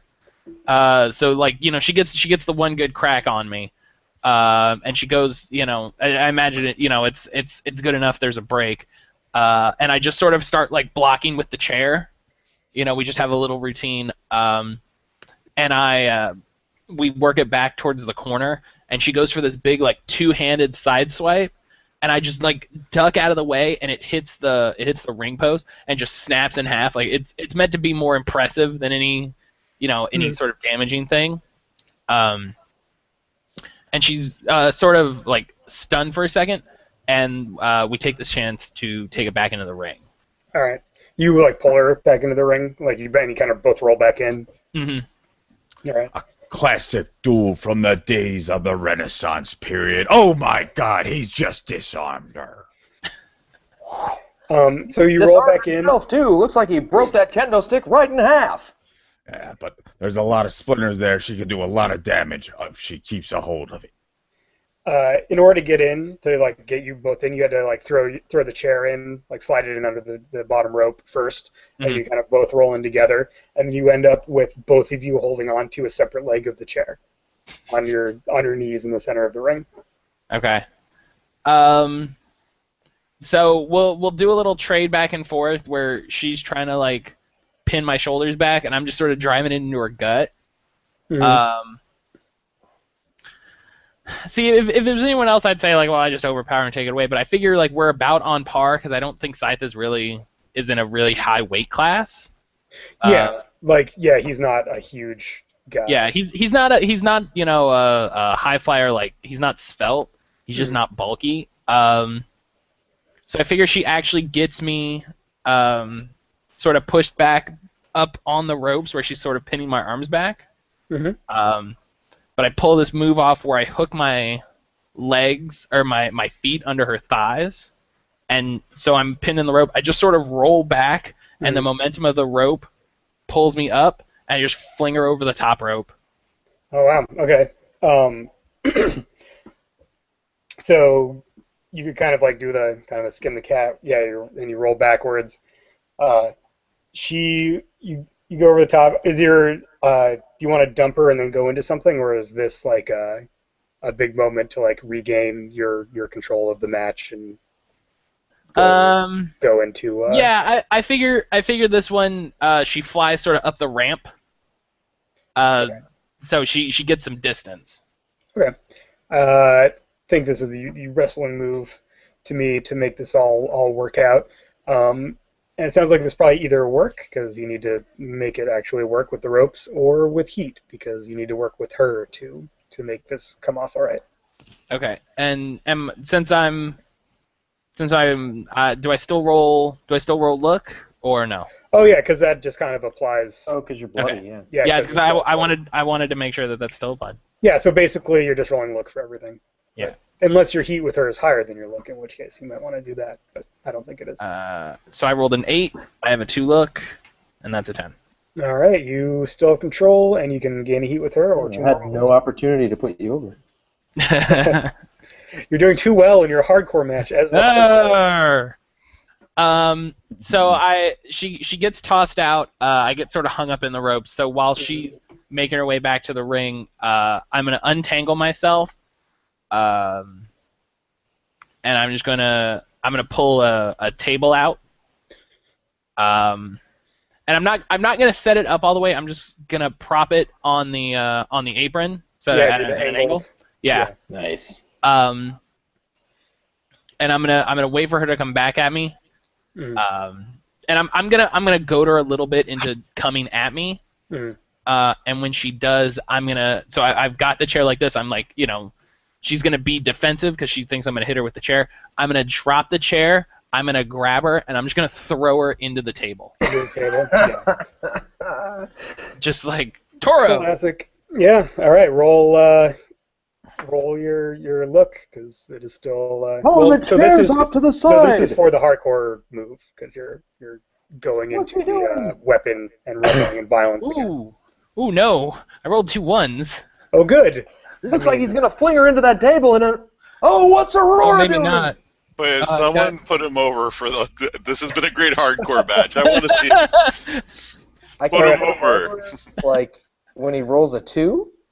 So he rolled a 2 for the so you get a 4. So it's a botch on the hardcore move, which Right. for that he plays it too safe or he fucks it up. Unless so- the announcer. Yeah, so he either loses an audience or takes an injury as a result. Unless the announcer. Yeah, Let's I can bumps put him him. over. What is it? This is going too well to not do it. All right. So So we're gonna say he's Irish whipping her yeah, into the table. She reverses. He re-reverses and puts her face first right through the Ooh. table. All right. all right. So that goes up to a 7-9. Um, Roll, and you pick one. Someone gets injured, gain 2 momentum, or a heat. Play it up with Horton. Oh, sorry. That's how you put it over. Right. It's been an unbelievable amount of time since I played the game. It's good. All right. So, all right. Looks like he's got a table under there. Aurora's beginning to stir. Oh, he's picked up his chair. He's going after her with the chair. Looks like he's about to knock her out. The chair's gone. The chair's gone. Where's he going with this? He's getting ready to launch her into the table. Aurora plants her feet. It looks like it's going to be Aurora knocking him into the... No! Oh my God! Oh my God! Scythe has devastated Aurora! This Her man head is- has broken the table in half! This This is the radio announcer. This is wrestling. This is combat at its finest. You are one octave off of a great Joey Styles impression. Awesome. So which option are you taking? Just because I'm gonna take 2 momentum. Okay, cool. So this is gonna go ahead and Like go into the 8 finish. momentum now. So Yeah, a lot. the crowd, the crowd's like, oh. She goes through the table, but she still has a hand on your arm, and kind of pulls you after her into the wreckage. So you're all just entangled in the wreckage of the table. And the ref comes over and is checking and starts counting because it could be a no contest, right? Like if neither of you can rise, it'll be a draw. So he starts counting. I think it's like 6, and her arm pops out first, and she grabs the bottom rope, and you kind of push off, and the ref pulls the top edge of the table and pulls it off both of you. You fall backwards. She reaches up with another arm, grabs the bottom rope, and she skins the cat back into the ring over the ropes with like a slow, painfully difficult feat of upper arm strength. Gets herself back over the rope into the ring, and then just steps back and turns her hands around, and it goes like this. And she's like staggering, looking up, but she gives you the like, come on. God, even I'm popping Motion. for her. Good lord. Yeah, she's awesome. We have to have some NPC wrestlers that are awesome. Yeah, so back to you, and we're going to go ahead and go into the finish. You are booked to win this hardcore match for the spot. So. Hooray. I was nervous for a second. I was like, he's There's just describing a- her getting up very well. There's just a pile of humanity Sir. on that table, Jess. Looks like it's hard to tell where Aurora ends and Scythe begins. It's the best The way ref to is finish this He's off. going for the no contest count.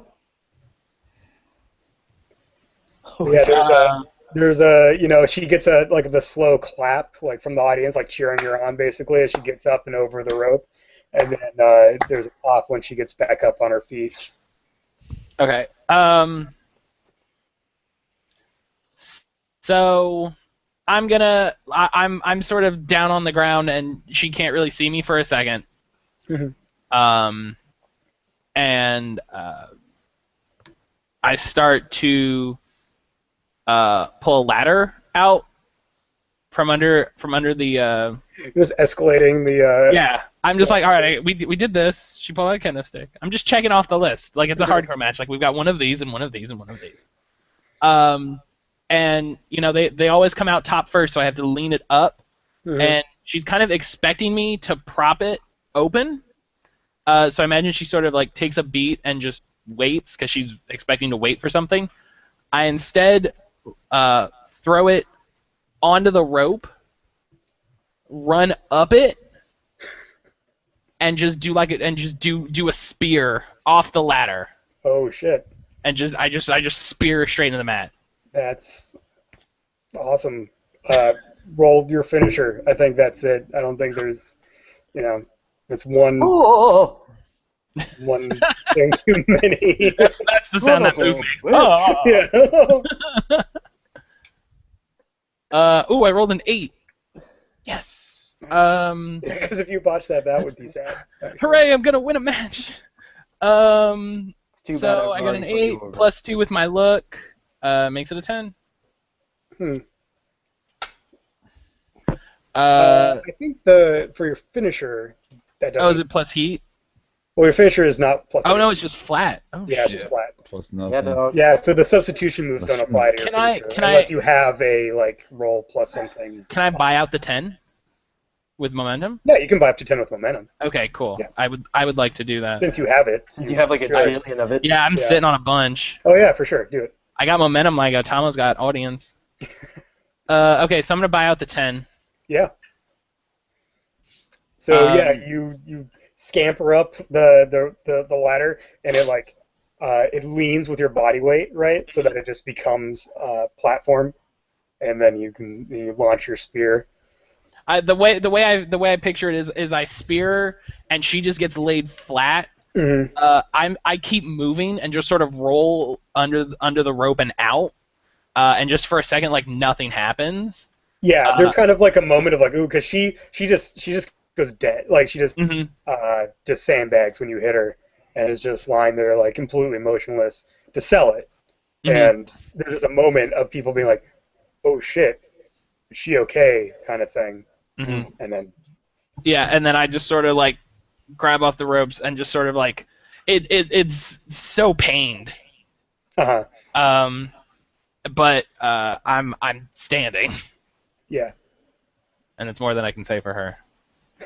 And then you just go over and cover, or Yeah, I just walk over and just sort of crouch down and just put one hand and just oh. do the one arm cover, Yeah, just Yeah. oh god.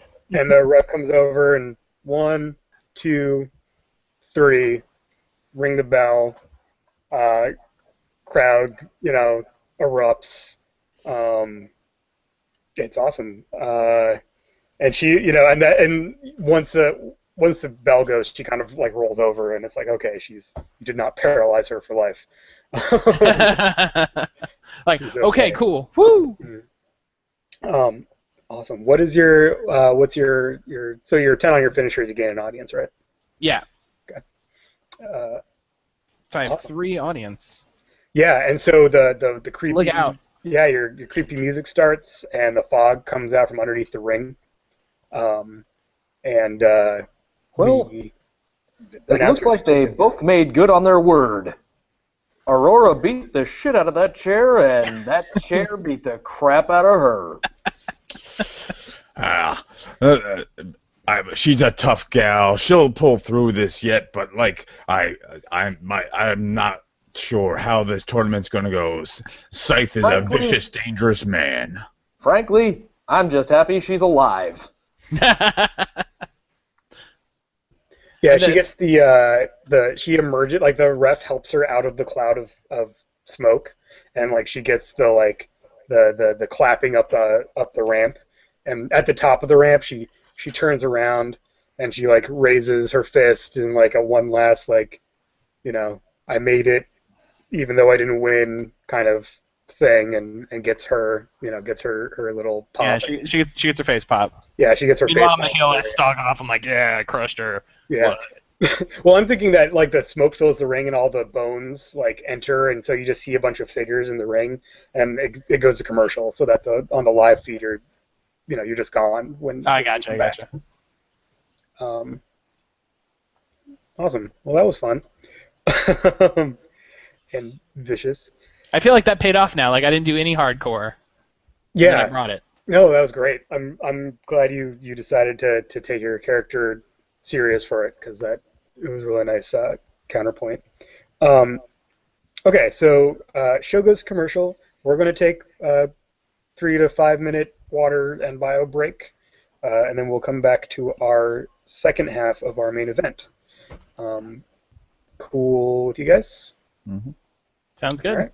And we will reconvene in a couple minutes.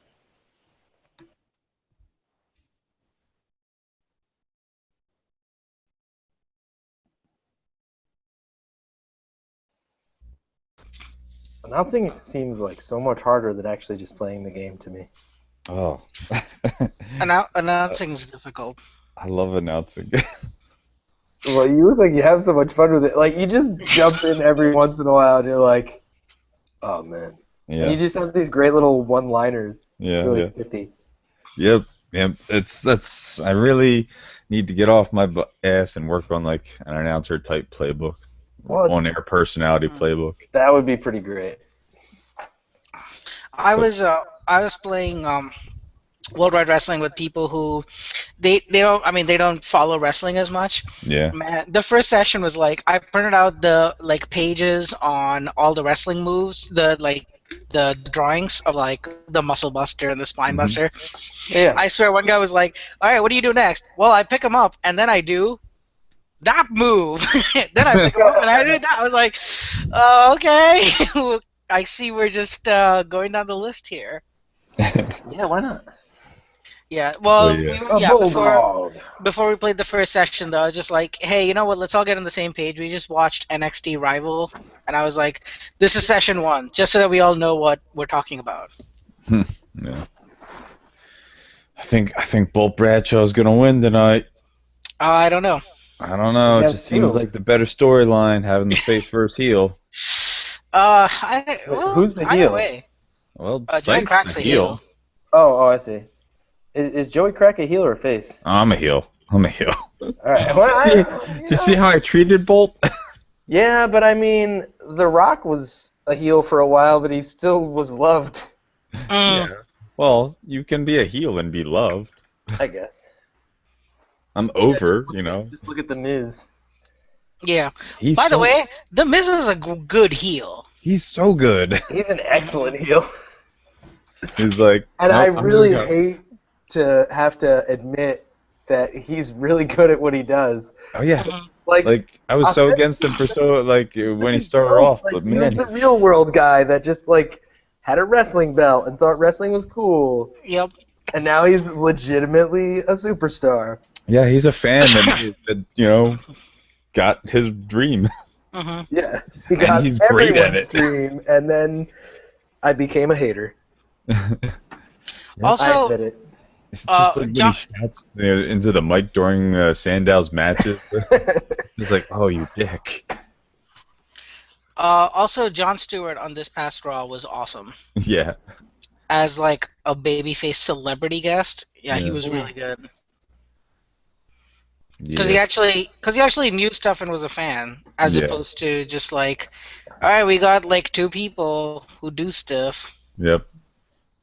He's a local boy. And he's a good improv guy. Mm-hmm.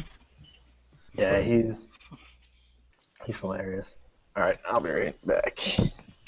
Man, I got a stipulation thing. I don't know what to do with it.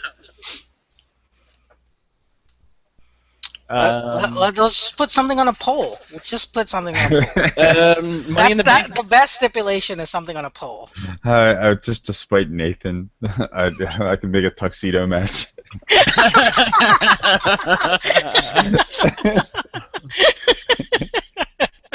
That's pretty great.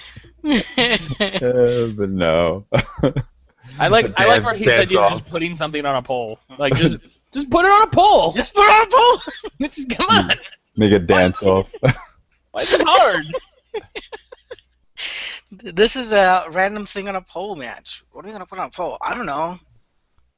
You can call it a Vlad the Impaler match. Put something on a pole. Yes. Just find a thing and put it Nothing on a goes pole, on then you win. poles. We can make our own stipulations creative. No, it's a special. It's a promotion level move. No, No, nothing no goes shit on a pole. Fine, Nathan. I will make a tuxedo match. Man, That's fine. I'm okay with a that. GM. Yeah. Jeez. You guys gonna revolt against my rule? Yeah, I got a stipulation. I don't know what to do with it. I wanted to make myself guest referee for something. Maybe I can referee in my own match. Yeah.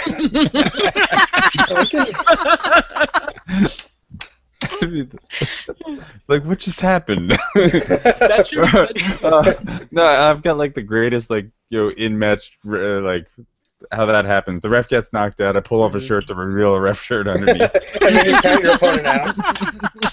Bolt's running around, and you're like, "Man, get out! You're disqualified." Oh God, that should be like a jobber thing.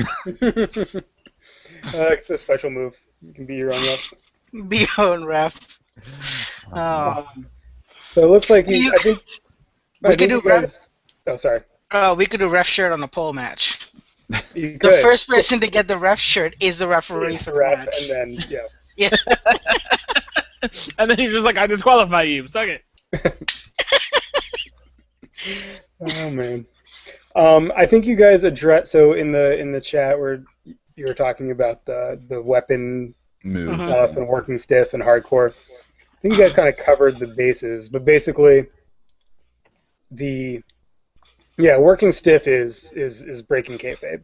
Working stiff is I want to hurt this guy or lady. That's the hardcore move is within the confines of a hardcore match. Well, because it says hardcore / violence. So if Yeah, it's not or a hardcore another- match would be the violence move. Yeah, or another match where like that stuff is in the rules, like where you wouldn't just get disqualified for doing it. Well, yeah, but we're saying because when you have narrative control, you can narratively have the ref knocked out, and you just ref bump, and then you can introduce a weapon for the violence move. Right. Sure. Yeah. As all being part of the script.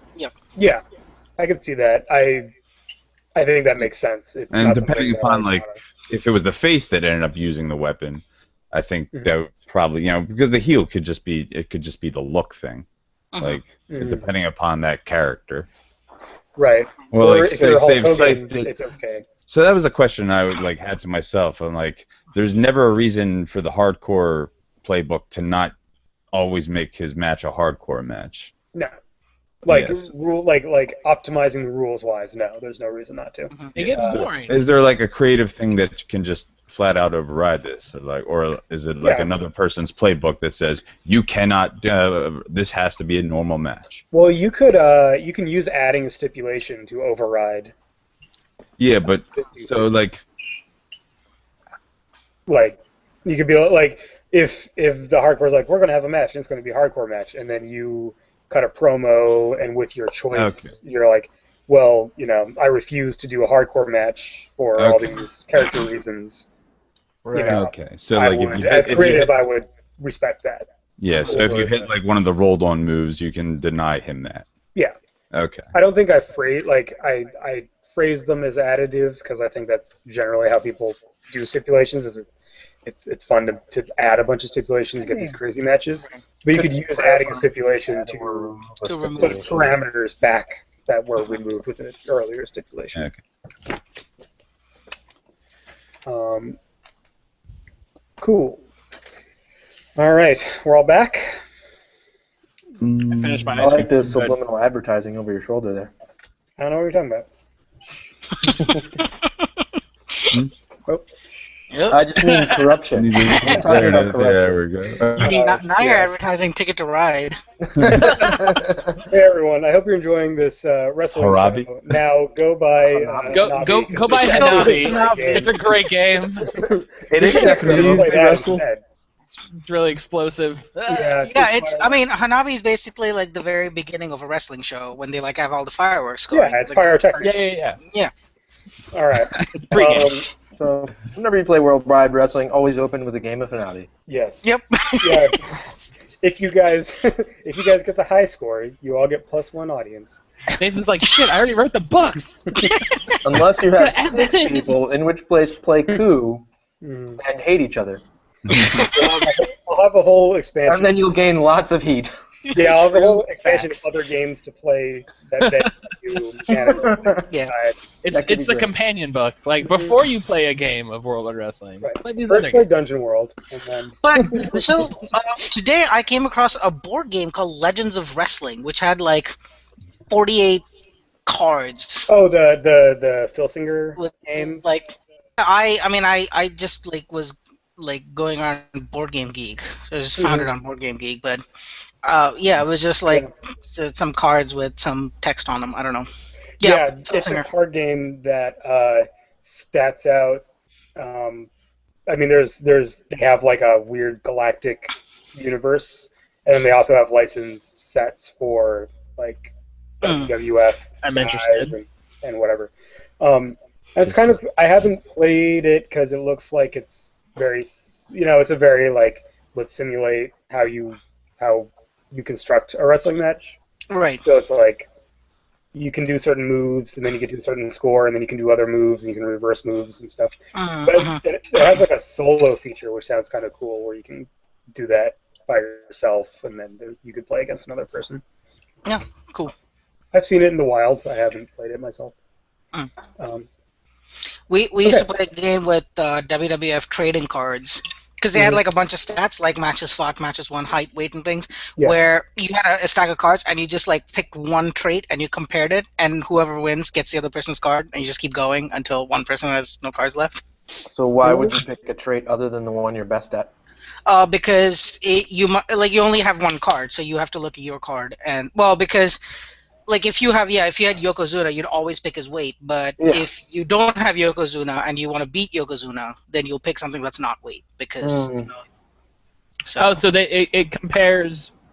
It would compare Yokozuna's weight to the other guy's weight, and it would be the other guy's matches won against his. Right. Yeah. So like when it's your turn, you keep going until you lose something, and then it's the other guy's turn, and he keeps going until he loses or he gets your deck. During the CCG boom, there was a WWE trading card, collectible card game that I think was basically that, just more complicated. Okay. But it came in a trash can, which is cool. Like, nice. Perfect. Like instead It's of already buying, thrown away for you. Yeah, they threw it away for you. instead of getting like a buying a Hot Pocket starter deck, from you the get the toilet. trash can, and that had like 2 players worth of cards or whatever. Oh, okay. Little plastic shrink wrap trash can. Those other games are all great. This game, on the other hand, Is it we're gonna finish. Terrible. We all hate it. Terrible. Let's play. Let's keep on. All right, we're gonna cut back from commercial to our second main event I got a backstage segment of idea. the evening. But first, we'll do this backstage segment. So we will come back to the I think to your backstage segment. Yeah, I gotta make the stipulation. Oh yeah. All right, so like the camera's like in a darkened room. We'll say like whatever, or it's just close up on my face. I'm like, so Scythe won, and he's one tough bastard as proven out there. And I'm facing Bolt Bradshaw, and Bolt's clearly, he's got some skill. I've beaten him before. I think I'm pretty sure I've beaten him before. I know I've beaten Scythe before, so that shouldn't be too difficult. But I think for tonight, there's no better way than to help me climb out of this pit hole that is Minneapolis, as we like pan out like I'm sitting on top of a ladder, and to take him down in a ladder match. So yeah. That was just cheap heat, not cutting a promo. Yeah, you're just Also, establishing in setting up the stipulation. So you're just sitting on top of a ladder in a dark room? I like it. Yeah. Uh, awesome, yeah. So I love Joey Crack. He's such a dick. we have the booze from the live feed over I guess your face. it might be working in the audience. No, no, it's definitely not. Yeah, working I in the mean, you're not audience. really in front of them. I think the cheap heat covers the reaction. Cheap heat. So I had an idea as well, just for color, and this could happen anytime during the show, including all the stuff that we haven't covered, because I'm sure other matches happen that we're not involved in or something. But my idea is basically there's a camera that's following me just like walking down the hallway, and I run into Professor Atomo. We both basically, at least my idea was we just glance at one another and then like continue our separate ways. But there's just like that moment where like he's staring at me, I'm staring at him, and everything's like paused, and then we just walk away. Do the hallway stare down. Right. Yeah. Just to kind of capitalize on the fact that there's like +3 heat, so this would just be like a little like thing that you can put in anywhere in the show. I think we cut back we cut back from commercial, and the announcers are talking about like we're leading into the second main event. As you saw, Bolt Bradshaw and Joey Crack are already champing at the bit to get each other. We can't wait to see this exciting match. And then we cut backstage, and they're still kind of talking over the camera, showing you coming down, because they're like, oh, like when they say Bolt Bradshaw, and it cuts to your face as you're coming down the corridor. Yeah. But then it pans out, and you have that moment with Professor Atomo. Atomo, do you want to add anything in there, or do you just have the stare down and then move on? I think for that point, there's just a stare down. Although I think actually right at the end, he gives him the Atomo nod, and then walks on. Everything that Atomo does has an official name. That's right. Whoops. Okay, so you get the Atomo nod, and then we cut to the ladder match little vignette, and then we get the cheap heat pop for Joey Crack. There's people in the audience chanting "asshole," as is his wont, and then we cut back to the ring, and there's the ladder set up in the middle of the ring. Is this a ladder match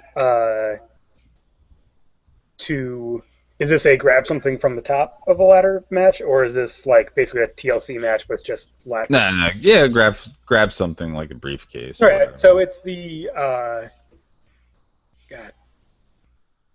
so the quarterfinal or the semifinalists for the Journeyman's Cup. Finalist contract. Yeah, I think it would be for the contract, obviously. Yeah, it's got a contract with like Side's name on it. Yeah, so we have the close up. Yeah, and the contract it already has Side's X scrawled across one corner, and then the other whoever grabs the contract off the ladder will be in the finals. Fantastic. Okay, so for our announced team.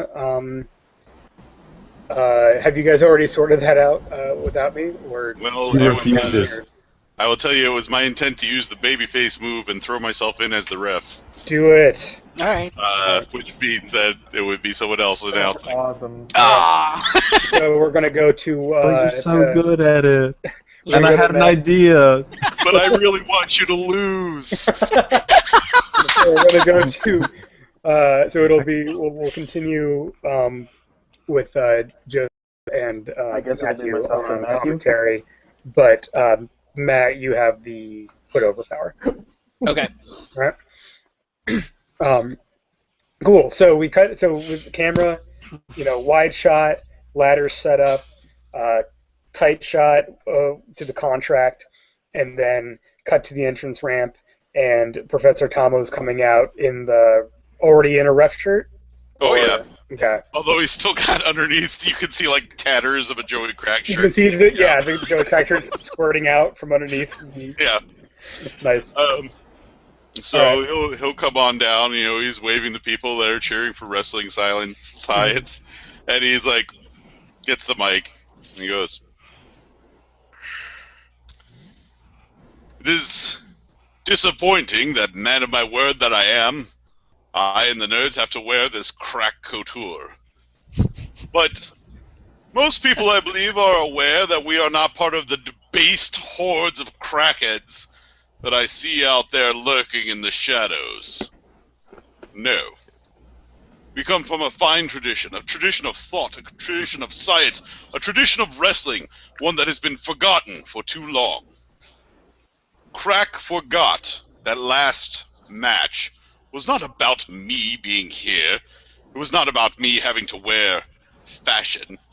It was about the search for an heir, and he proved he was not worthy. He proved it, firstly, by having to be handed a match by the graveyard, which is about the most pathetic thing I can imagine. Secondly, he couldn't beat me without cheating, without my arm being broken, and without having to crib my moves from my sheet. Joey Crack doesn't belong here. However, I've noticed that there seems to be a fortune to go his way. Now, no one can say I'm not a fair man, and no one could call this match straighter than I. And that is why tonight, I shall be the referee. Cheers! Cheers for wrestling science! Yay! That was such a win. Of a win earlier in the night. All right, so that is your spend your. Yeah, it's gone. Goodbye, momentum. Fantastic. Well, technically, I cut the best promos because my promos are always terrible, but I mean them to be. You cut the most inventive promos, he cuts the most effective promos. He goes, hey, everybody like me, and they go, yeah, we like you. Yeah. Mine are all like stupid and complex, and it's like, yours hey, everybody like me, and they're like, oh my god, is this promo over yet? Yours are like 8-minute YouTube ads that have a commercial for a restaurant at the end. All right. And you get a $5 off coupon. And you get a $5 off you coupon. like me yet? Here's some coupons. Atomo's in the ring, and I believe Joey Crack is going to enter first for this match. All right. Anything exciting on your entrance? Ring, we have Joey Crack. Well, shouldn't we first welcome Scythe down to the ring for guest announcer? Oh yeah, are you guessing? Yeah, I'm gonna be announcing a Scythe. Okay, cool. Easier. I think you're just there. I think there's no like. Oh yeah. I'm just because if we're coming back from commercial, like I'm here. Yeah, you just use mysterious graveyard powers. Are you still all bloody? You still have your. Yeah. Yeah, you haven't cleaned up. Yeah. So could we have Bolt come out first? Sure, if it is important to you. Yeah. I picked you randomly, so yeah, Bolt can come out first. Sure. Yeah, so my... Bolt's quicker anyway.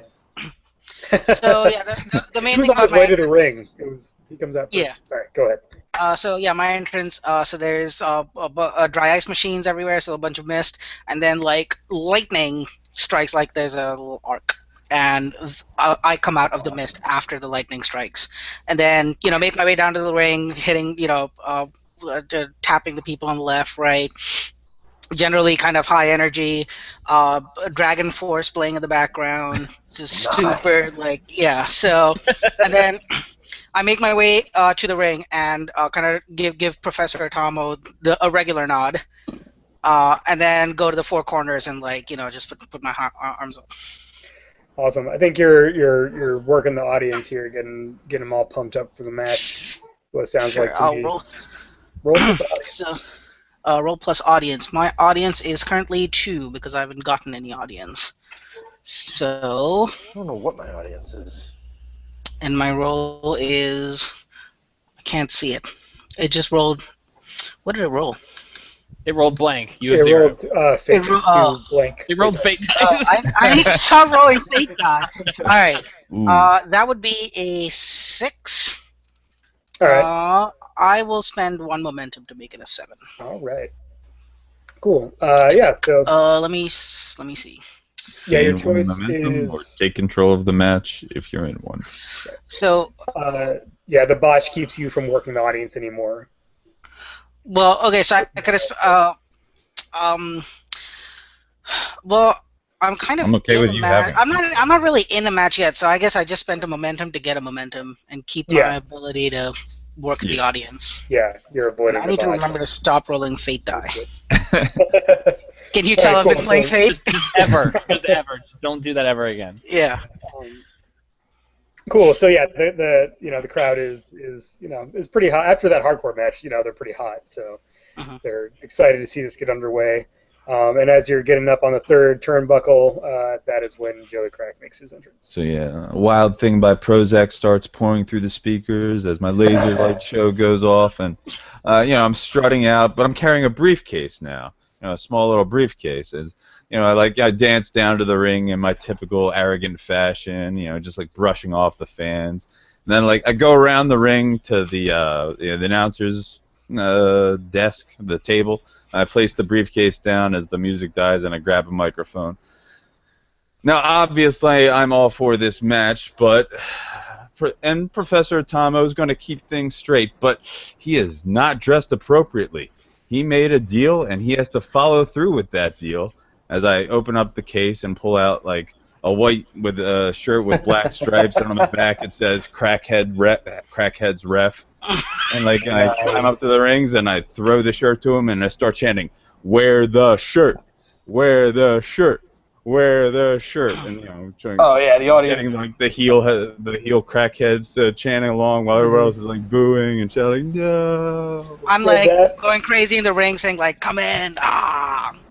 I think that sounds like working the audience to me. Totally. That process for sure. Audience is roll plus audience. Come on, 6, 7, 8. 7 plus 3 is a 10.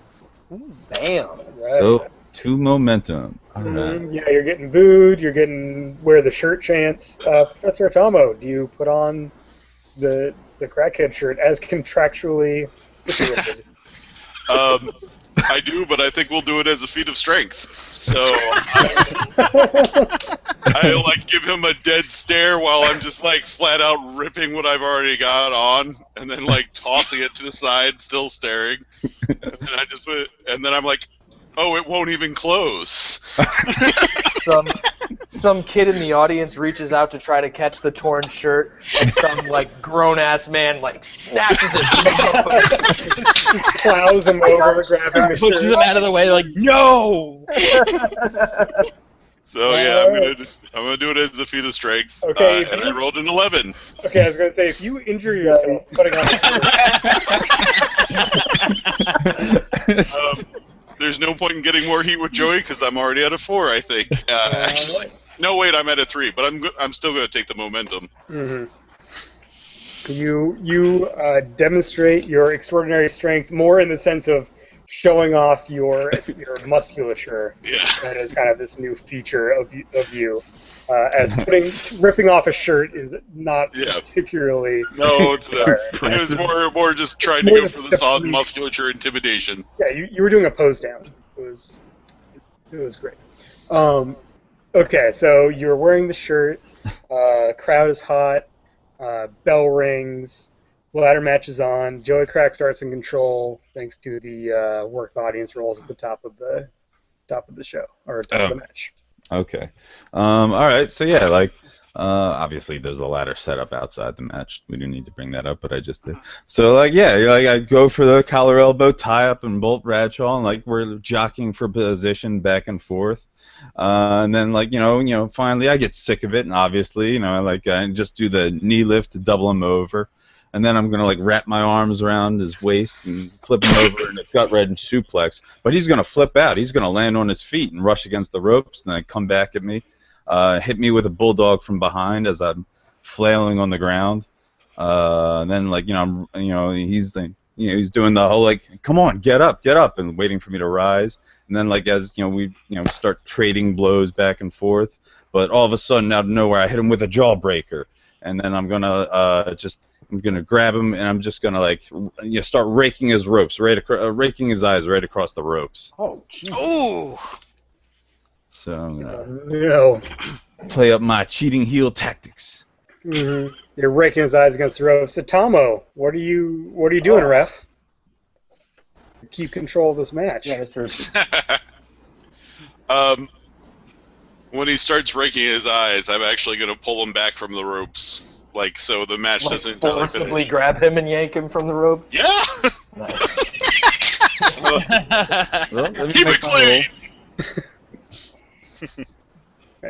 Announcers. Scythe, do you have any predictions as to who's going to win this match? 5, 6, Is there 7. someone you'd rather wrestle? I don't care. Both these guys are assholes. So I got a 7 for the showcase the gimmick. I like the thing you did with the ropes, though. That was cool. I remember that one. You are a truly disturbed man.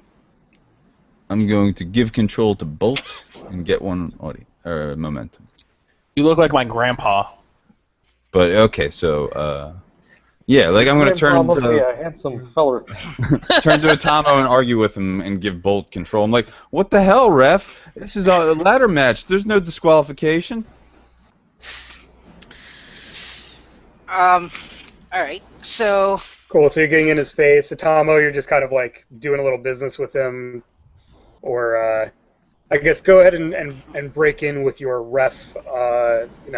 Your ref calls and interference at opportune moments. I guess I don't need to throw it to you every second.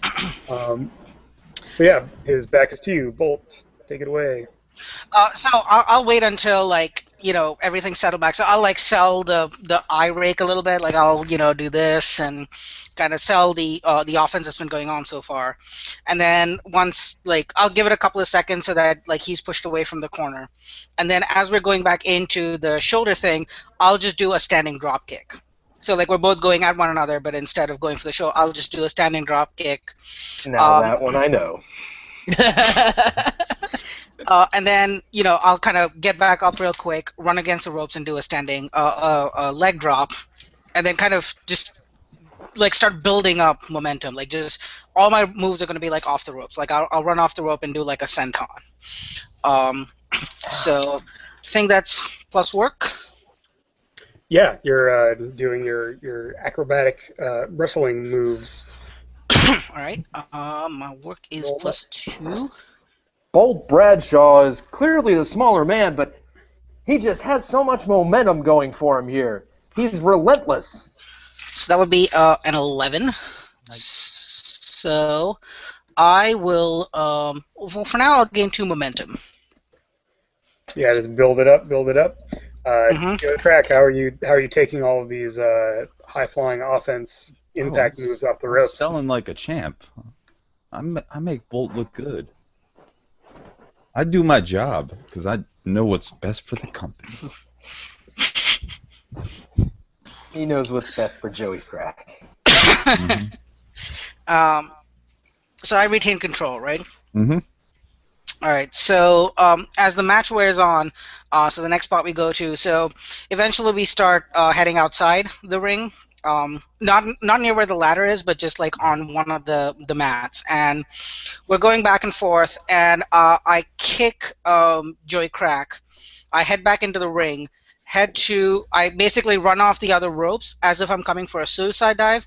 You get out of the way, but I instead do a fake 619 and then land in the center of the ring and just throw my arms up. So you swing. So you grab the rope, swing. I grab the ropes and swing away and just do yeah.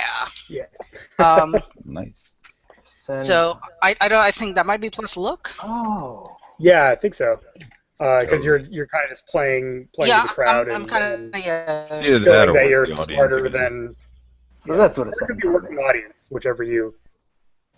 If you're trying to get the crowd on your side with it, or if you're just kind of showing off, I'm a quick-witted, agile man. Yeah, this is just a fake out. I'm better than you. Yeah, like you, look. you know, it's kind of like a made you look, but in a more wrestling context. And I rolled a 12. Right, so and it doesn't matter because you rolled a 12. So it doesn't matter what. Yeah. I will gain a heat with Joy Crack because like now the audience is buying in. All right, so you know what? Why don't you take control back? Okay. Like we'll go forward to a mat. Like you counter me on one of my moves. I don't know what it is. All right. Yeah. So like you come like rushing at me with we'll say like flipping, like go for like a sunset flip, and then like but like I drop down for the pin, but there is no pin, so like I'm locking my legs around you and just rolling you over into triangle chokehold, just wrenching you in, trying to like not take the wind out of your sails, trying to like slow down your momentum.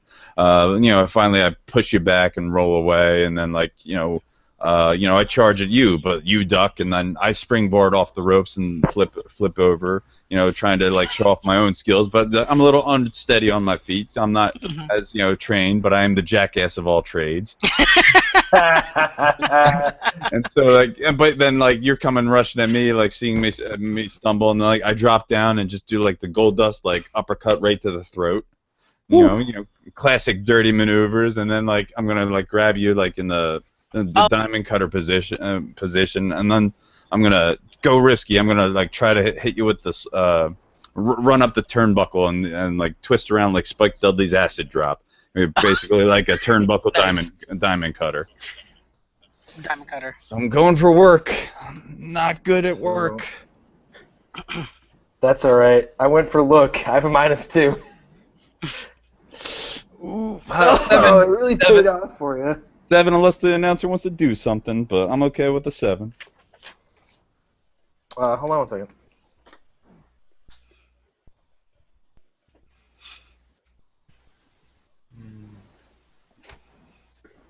all right, so you were hitting him with the cutter, with the acid drop. that acid drop thing, which ends with the cutter, which is actually all I know about that move.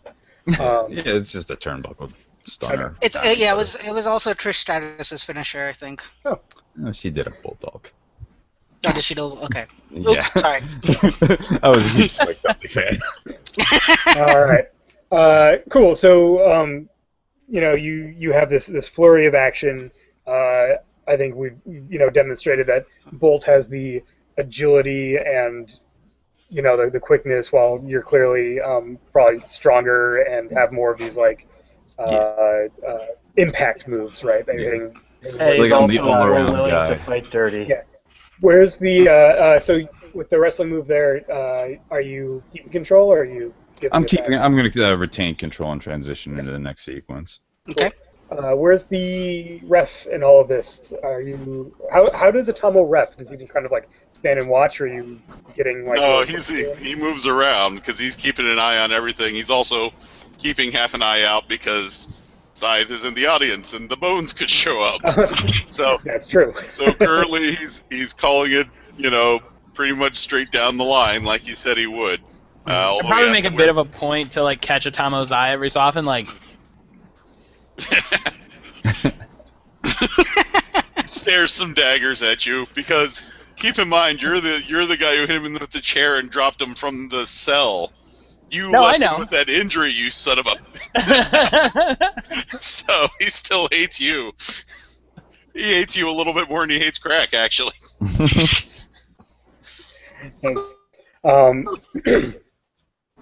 Awesome. So we have kind of the moment where the two of you are rolling around on the mat, it sounds like, and then where are you going to take it from there? All right, so, like I'm going to back off, let for a little bit, just parade around the ring.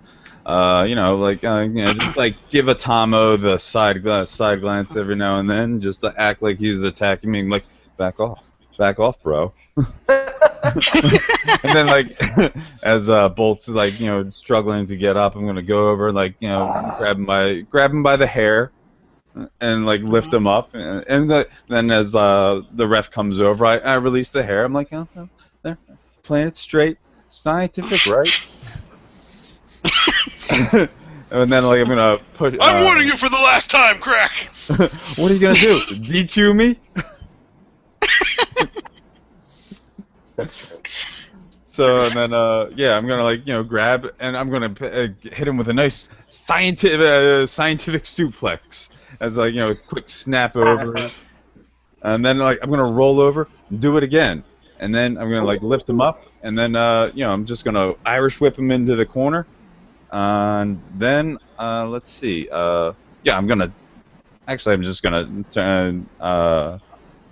Yeah, I'm gonna turn and start arguing with Atomo. I was like, how's the science of that? How is that Irish whip? Did I learn enough from you? And I think, yeah. Was my footwork in the right places? Did I shift my weight correctly? Yeah. And this was is Joey a one-time protege of Atomo? Is that what this is? Yeah. And then this is when Bolt rushes out of the corner to charge at me, and this is when we're gonna try to execute. Roll plus heat as I duck, and he's gonna slam into Atomo. Nice. Get out of the way just at the right time. Yep. Cool. So you're rolling plus heat with Bolt? Or Yes. Atomo? Because it could be. Oh, actually, either or actually really. I mean, good it's point. up to you guys. Well, who are you trying to hurt? Well, it's just for the Well, not hurt. You know what I mean? Like, who are you trying to humiliate? Well, both of them really. That way, it causes the dissension between them. True. I'd say go ahead and roll with Bolt, since that's who Okay, matches so- up with. Yeah. So 7, 8, 9. I'm gonna spend a momentum to make it a 10. All right. So you And then spin out of the way with perfect timing. Yeah, then I'll take a gain of heat with a bolt. Mm-hmm. Yeah. So Bolt basically spears Rift into bump. Atomo, right? And not with a huge amount of impact, because both the size differential and because it was a mistake. But I think the two of you go tumbling down into the ropes. Maybe Atomo actually rolls out of the ring, right? You can interrupt. Can I actually roll put over on that? Normally, that's when I show vulnerability to an opponent in the ring. You're in And the ring. Okay. Yeah. So can I put over Bolt's powerful spear? Totally. I'm gonna do that. Oh, awesome. Do it. Roll it. All right. So that's a 13, You guys are rolling Crap. very well. which is going to give us both +1 audience. Although I'm already at a 4. All right, that puts me up at 3, though. Nice. Excellent. Look out, he's coming for you. No, I'm Yeah. So Professor Atomo. I'm kind of happy about that. yes, there's a big pop, right? Like the spear, and Atomo, as much as he can, folds in half Yep. over the much smaller Bolt. Yep. And it goes flying out of the ring between the ropes. This is great. Put on the Spanish announcer's table. Oh man. It's so racist. All right, so as Bolt's looking all shocked and confused, having just speared his, somewhat ally Atomo, I just spin him around and thumb him right in the eye, and then I'm just gonna push him against the ropes and just try to tie his arms in the ropes as I go out to get the ladder. I'm just playing up the classic heel maneuver, ha ha ha, you can't get me. All right. So yeah, thumb in the eye, wrap Yeah, so this would be a plus look, I'm guessing. wrapped in the rope. Yeah, wrap him up in the rope. Yeah, but I'm like hog-tied, I think it's called. Yeah. Yeah, it's like where the ropes cross over and your wrists are kind of pinned. And I'm just like, yeah. Yeah. Right, and there's and so the crowd starts booing, Yeah. like no, and there's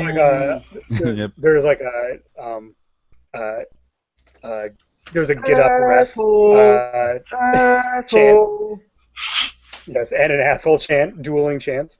Announcers, how is this looking from the announce table as Joey Crack goes to get the ladder set up in the ring? I don't think that Bolt has a chance of getting out of this one. What do you think, Scythe? No, I think he's fucked.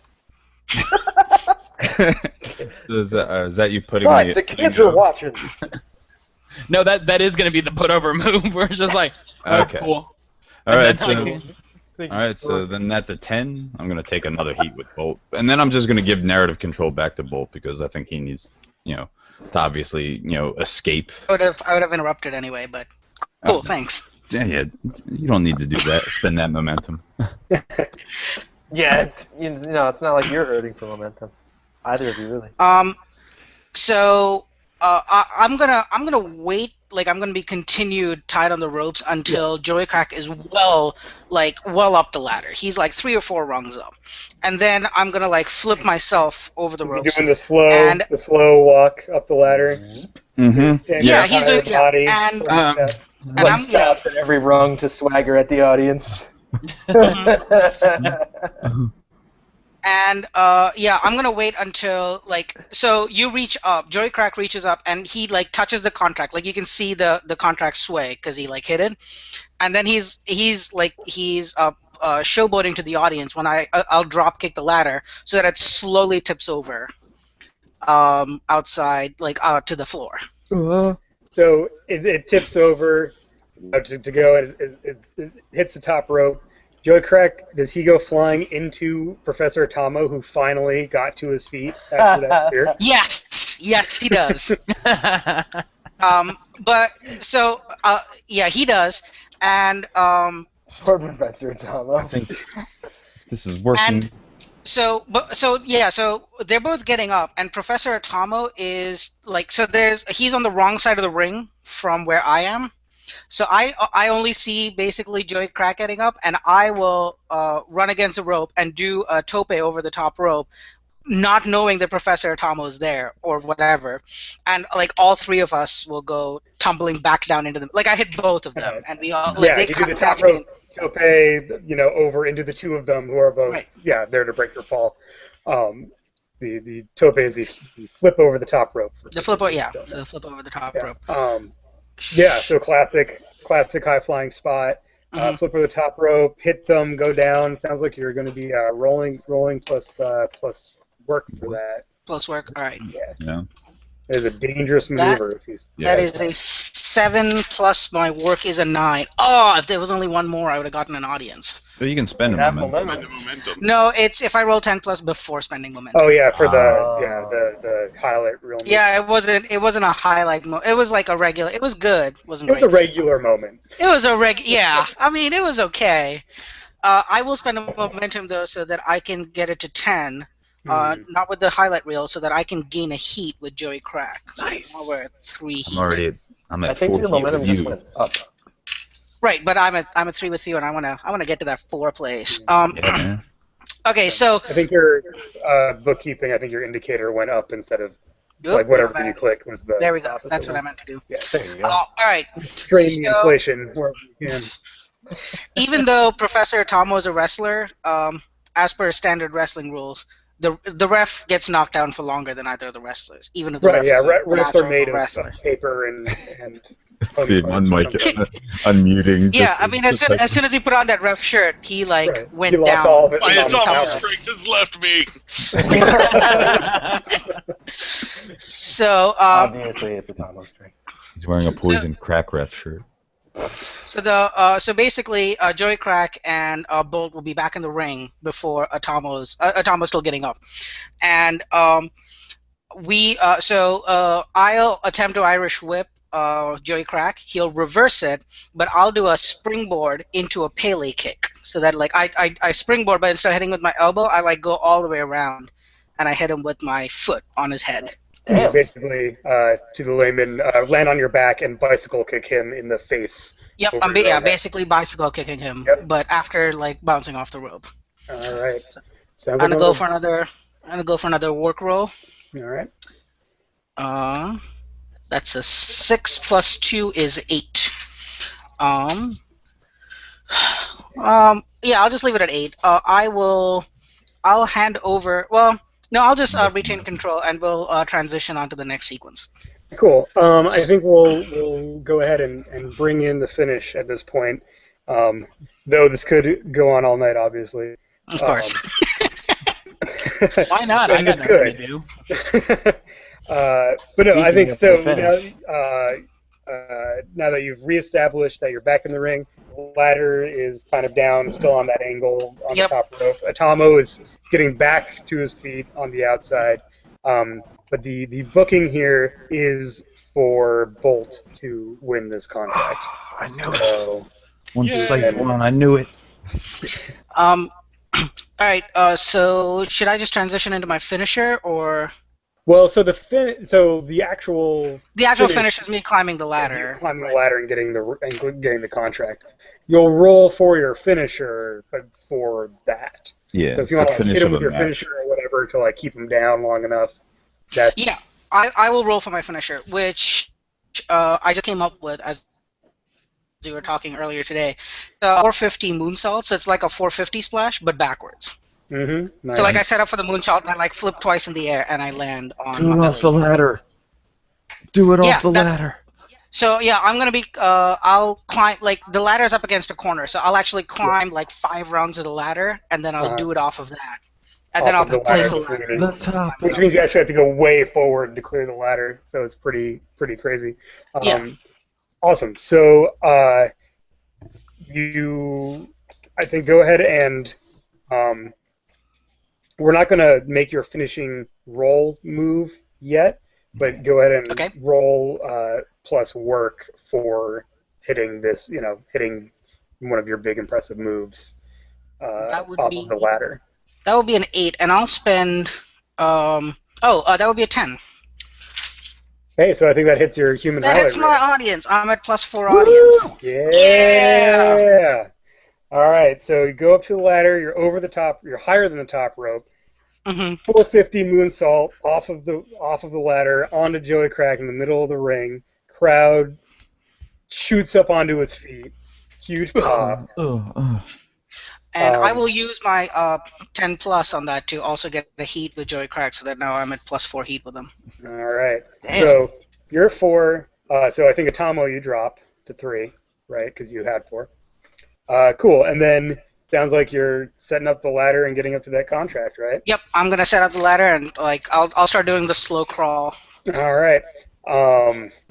So you're doing a slow crawl up the ladder. He's getting that contract unless someone is gonna take some action to interfere with the booking of this match. Well, I have I don't want to do that, but I have like narrative, just like that will not interfere, but like me going for it, but then like Atomo's finally got in there and he's pulling me back.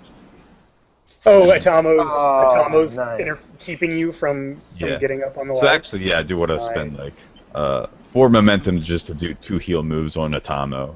Atomo, you're so. Like as he pulls me honorable back with and your costs me the healing. match, I'm just gonna like flat out just like he pulls me out of the ring and I'm just gonna like go at it with back and forth with Atomo. And you I know, think Atomo only pulls you back if you like get a cheap shot on him as you're going by. That was funny. Like if you think he's still out of it and you try and hit him and then just keep on walking, because otherwise he would call it Well, so this is step something on your belly walk over. yeah. right. Yeah. So you're gonna Then Atomo grabs the you're gonna ankle. hit him with a cheap shot, right? Yeah. To get what you want, which is to scrap with Atomo Yeah.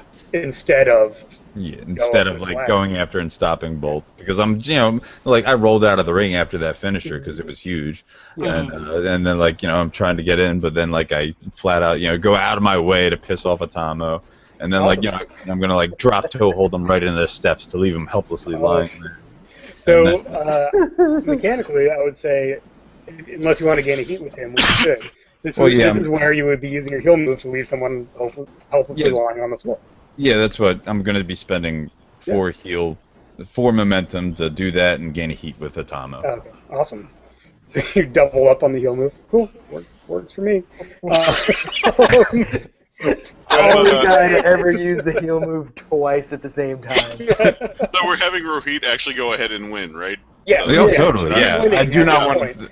to. Unless No, anyone, I wanted to make honestly- sure that everyone had the chance No way, to man. interfere. No, Everyone wants to see Bolt win. If Joey Crack had been booked for a win, I was going to make a heel turn and spend the momentum and take it. But I want Bolt to have it. However, I do have momentum left, and he just screwed with me, so I'm going to go ahead and use my face move. So while he's twisting it, I'm just, I'm yelling at him, and like, while the man is down. So I'm going to go ahead and up my heat so that we're both at 4 now. Nice. Everybody has heat with everybody. Yeah. Scythe wine. We can't have heal versus heal. Yeah. So Bolt does the slow climb to the top of the ladder, reaches up, grabs the contract. They ring the bell, and announcers. And then just as the bell rings. Yeah, just as Bolt has the contract and they ring the bell, Scythe comes in the ring. Mm-hmm. And the mist comes down. The bones start running down the aisle towards the ring. Scythe pushes the ladder over. Mm-hmm. So I imagine because this is cooler. Bolt is like left hanging from the thing. Oh yeah. It's on like the hook, like with the cable and everything, so you can hang on to that. Yeah. And the bones come out and just start pummeling on Joey Crack and Atomo. And then one of the bones is like actually running after Bolt, and just lays the smackdown on him. And so Bolt's like hanging over the ring. Does a bone go up on the turnbuckle and then like he actually climbs the turnbuckle, jumps over, grabs his legs on the way down, and just slams him into the mat. No. Here, how about this, Joseph? The bones jumps up and grabs him on the legs, and then Scythe will get on the turnbuckle and spear him. That's awesome. And then, so the bones that had grabbed him by the leg to hold him for Scythe pulls off his mask to reveal Brinberg. Of course. And we do the and then hands up in the middle of the ring. We do the high five in the middle of the ring. Because we're awesome. Everyone is healed now! I told you we're burning this promotion to the ground. We zoom out. Bones are over everyone. I think I gotta do a face turn. Some of the nerds have come out wearing the Joey Crack shirts and are like mixing it up with some of the bones, but Atomo's helpless. Joey Crack's on top of him. I can't do anything. I was left helpless on the floor. Actually, Bolt's flying in the middle of the ring. I'm gonna spend 2 momentum to leave Bolt out. Okay. Well, I'm also spending 2 momentum. And we'll go both of these. Yeah. So I'm on the floor. What I'm gonna do is I'm gonna sell the move. Like I'm gonna be on the floor for a while, but eventually, like I'll slowly start getting back up to my feet. Yep. And when I'm there, Scythe will hit me with his finisher again. Or no, he'll hit me with the chair. He'll hit me with the chair, and I'll go back down. Yes. Because we're just like yeah, and we see him get up, and I'm just like, bam. Like you stand up, and Brinberg holds you in the double chicken wing, and then Scythe hits you with the chair. That's how you do a double chicken wing, son. I'm gonna gain a heat with Scythe. Rough night for the faces, man. I want to fake a face turn. I want to like slide in there to help Bolt, but then I just like slide back out and just like nope. Yeah, I'm gonna get this one. No, so you slide in. So this is where we end. You slide in, and Scythe and Brinberg both kind of step back, right? Like, oh shit, because Joey Crack's an important dude, and like when he shows up, he can do stuff, right? He slides in. They both step back, and there's a moment where like you're staring them both down, and then I'm imagining you just make some kind of like, I'm holding the briefcase that I carried the ref shirt with, and then I just toss it to them and slide and step out of the ring. And then you just walk back, and like everyone's giving you a wide berth, and you just walk backwards up the ramp, and then we just end with the two of them. Staring down at Bolt as he's lying, I'm like beaning Bolt's lifeless body with the suitcase. and that's where we go to end credits. Awesome. Wow. Wretched heels. Episode 7, everyone healed. Oh my god! It's so hard for me to do a face turn just because I've been so evil. I know, but they're starting to overcome you. They're starting to overtop your. Only in numbers, not in quality. Yeah, it All right, definitely seems so, like next time we're gonna have like a tag team match. Yes. Oh yeah, for sure. Our tag team we is have the back. final, but also.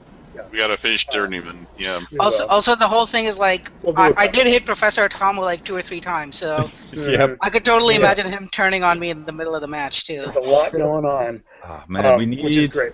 we need Reaper to have like the uneasy tag team of Bolt, Professor Atomo, and Joey Crack versus the Boneyard. Oh, that'd be so good.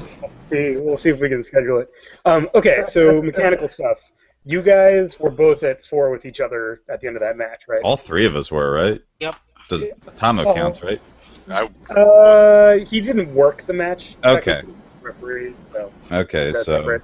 and So Bolt's we already had- at audience 4, so Yeah, so we had Bolt go to 4, which dropped Atomo, and then at the end of that match, Bolt would go to 5, but there's no 5. Joey So- goes to 4, which drops Bolt down to 3.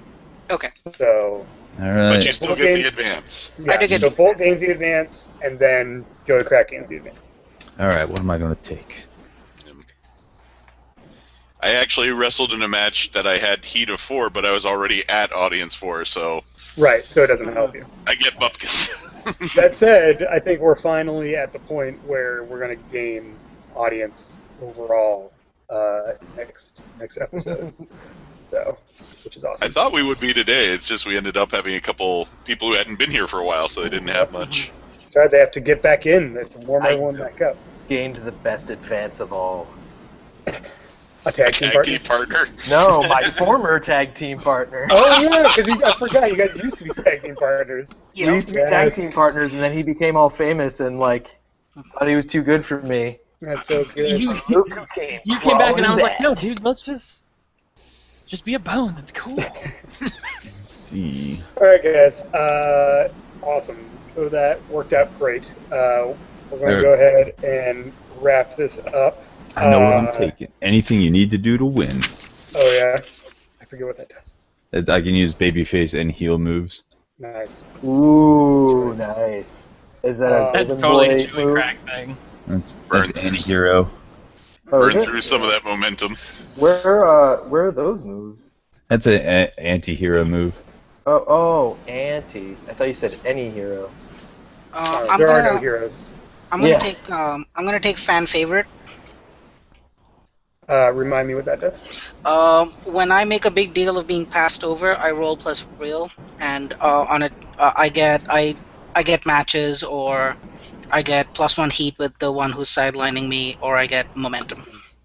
But not to start thinking how to pass you over might Yep. be hard. We'll make it happen. Awesome. So that episode was great. Thank you for watching. We're going to do the quickest round, because we've gone pretty long. We're going to do the quickest round of plugs or additional things. You can find out more about the game at ndpdesign.com/WWWRPG. Visit us on Google Plus in the Google Plus community. Search WWWRPG in the communities section. Join the ongoing conversation about the game, mechanics, creating new special moves, new gimmicks, and all that stuff. And I have a special plug, a special Journeyman's Cup audience stalwart reward, which is anyone who has been watching these and you get to this point in this episode, you can use the code CRACKHEAD, CRAKHEAD, in my online store to get a 15% off discount on whatever you're going for, and that's for the entire month of March. So go to ndpdesign.com, go to the online store section, you can pick up the game, the PDF, any of my other games, the posters, t-shirts, all the merch, all that stuff, 15% off, code CRACKHEAD. Anyone who hears this notice, you are invited to use it, and thank you very much for watching the show and being along with us for this fun journey. Does anyone have a quick plug for a cool thing that you're working on or involved with before we get out of here? Sure. Eat at Joe's Crab Shack. It's delicious seafood. Other than promos. Philly Games Con. It's a convention we're holding in the Trevose, just outside Philadelphia area. It's April 17th and 19th. Our website's phillygamescon.org. Nice. Cool. Anything else? Yeah, I'm not directly involved, but I wanted to pitch the Patreons of John and Bree Sheldon. John Sheldon has consistently watched us, made comments, and shared stuff. He's an awesome illustrator. His Patreon is /Sheldon with a capital S, and his wife Bree does a lot of writing. He's an illustrator, and she's /BRIECS.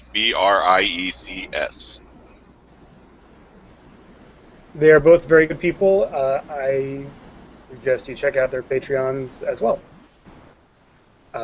And while we're talking about it, I also have a Patreon for my small, weird, experimental stuff.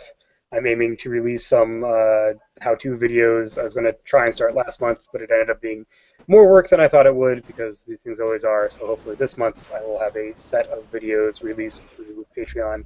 You can sponsor those or be involved with that process at patreon.com/ndpaletta. Any other plugs? Good enough. All right, thanks again, everyone. Guys, we need to do more This things. was great. We will see you again next time for the finals of the Journeyman's Cup tournament. Have a great night. See ya. Not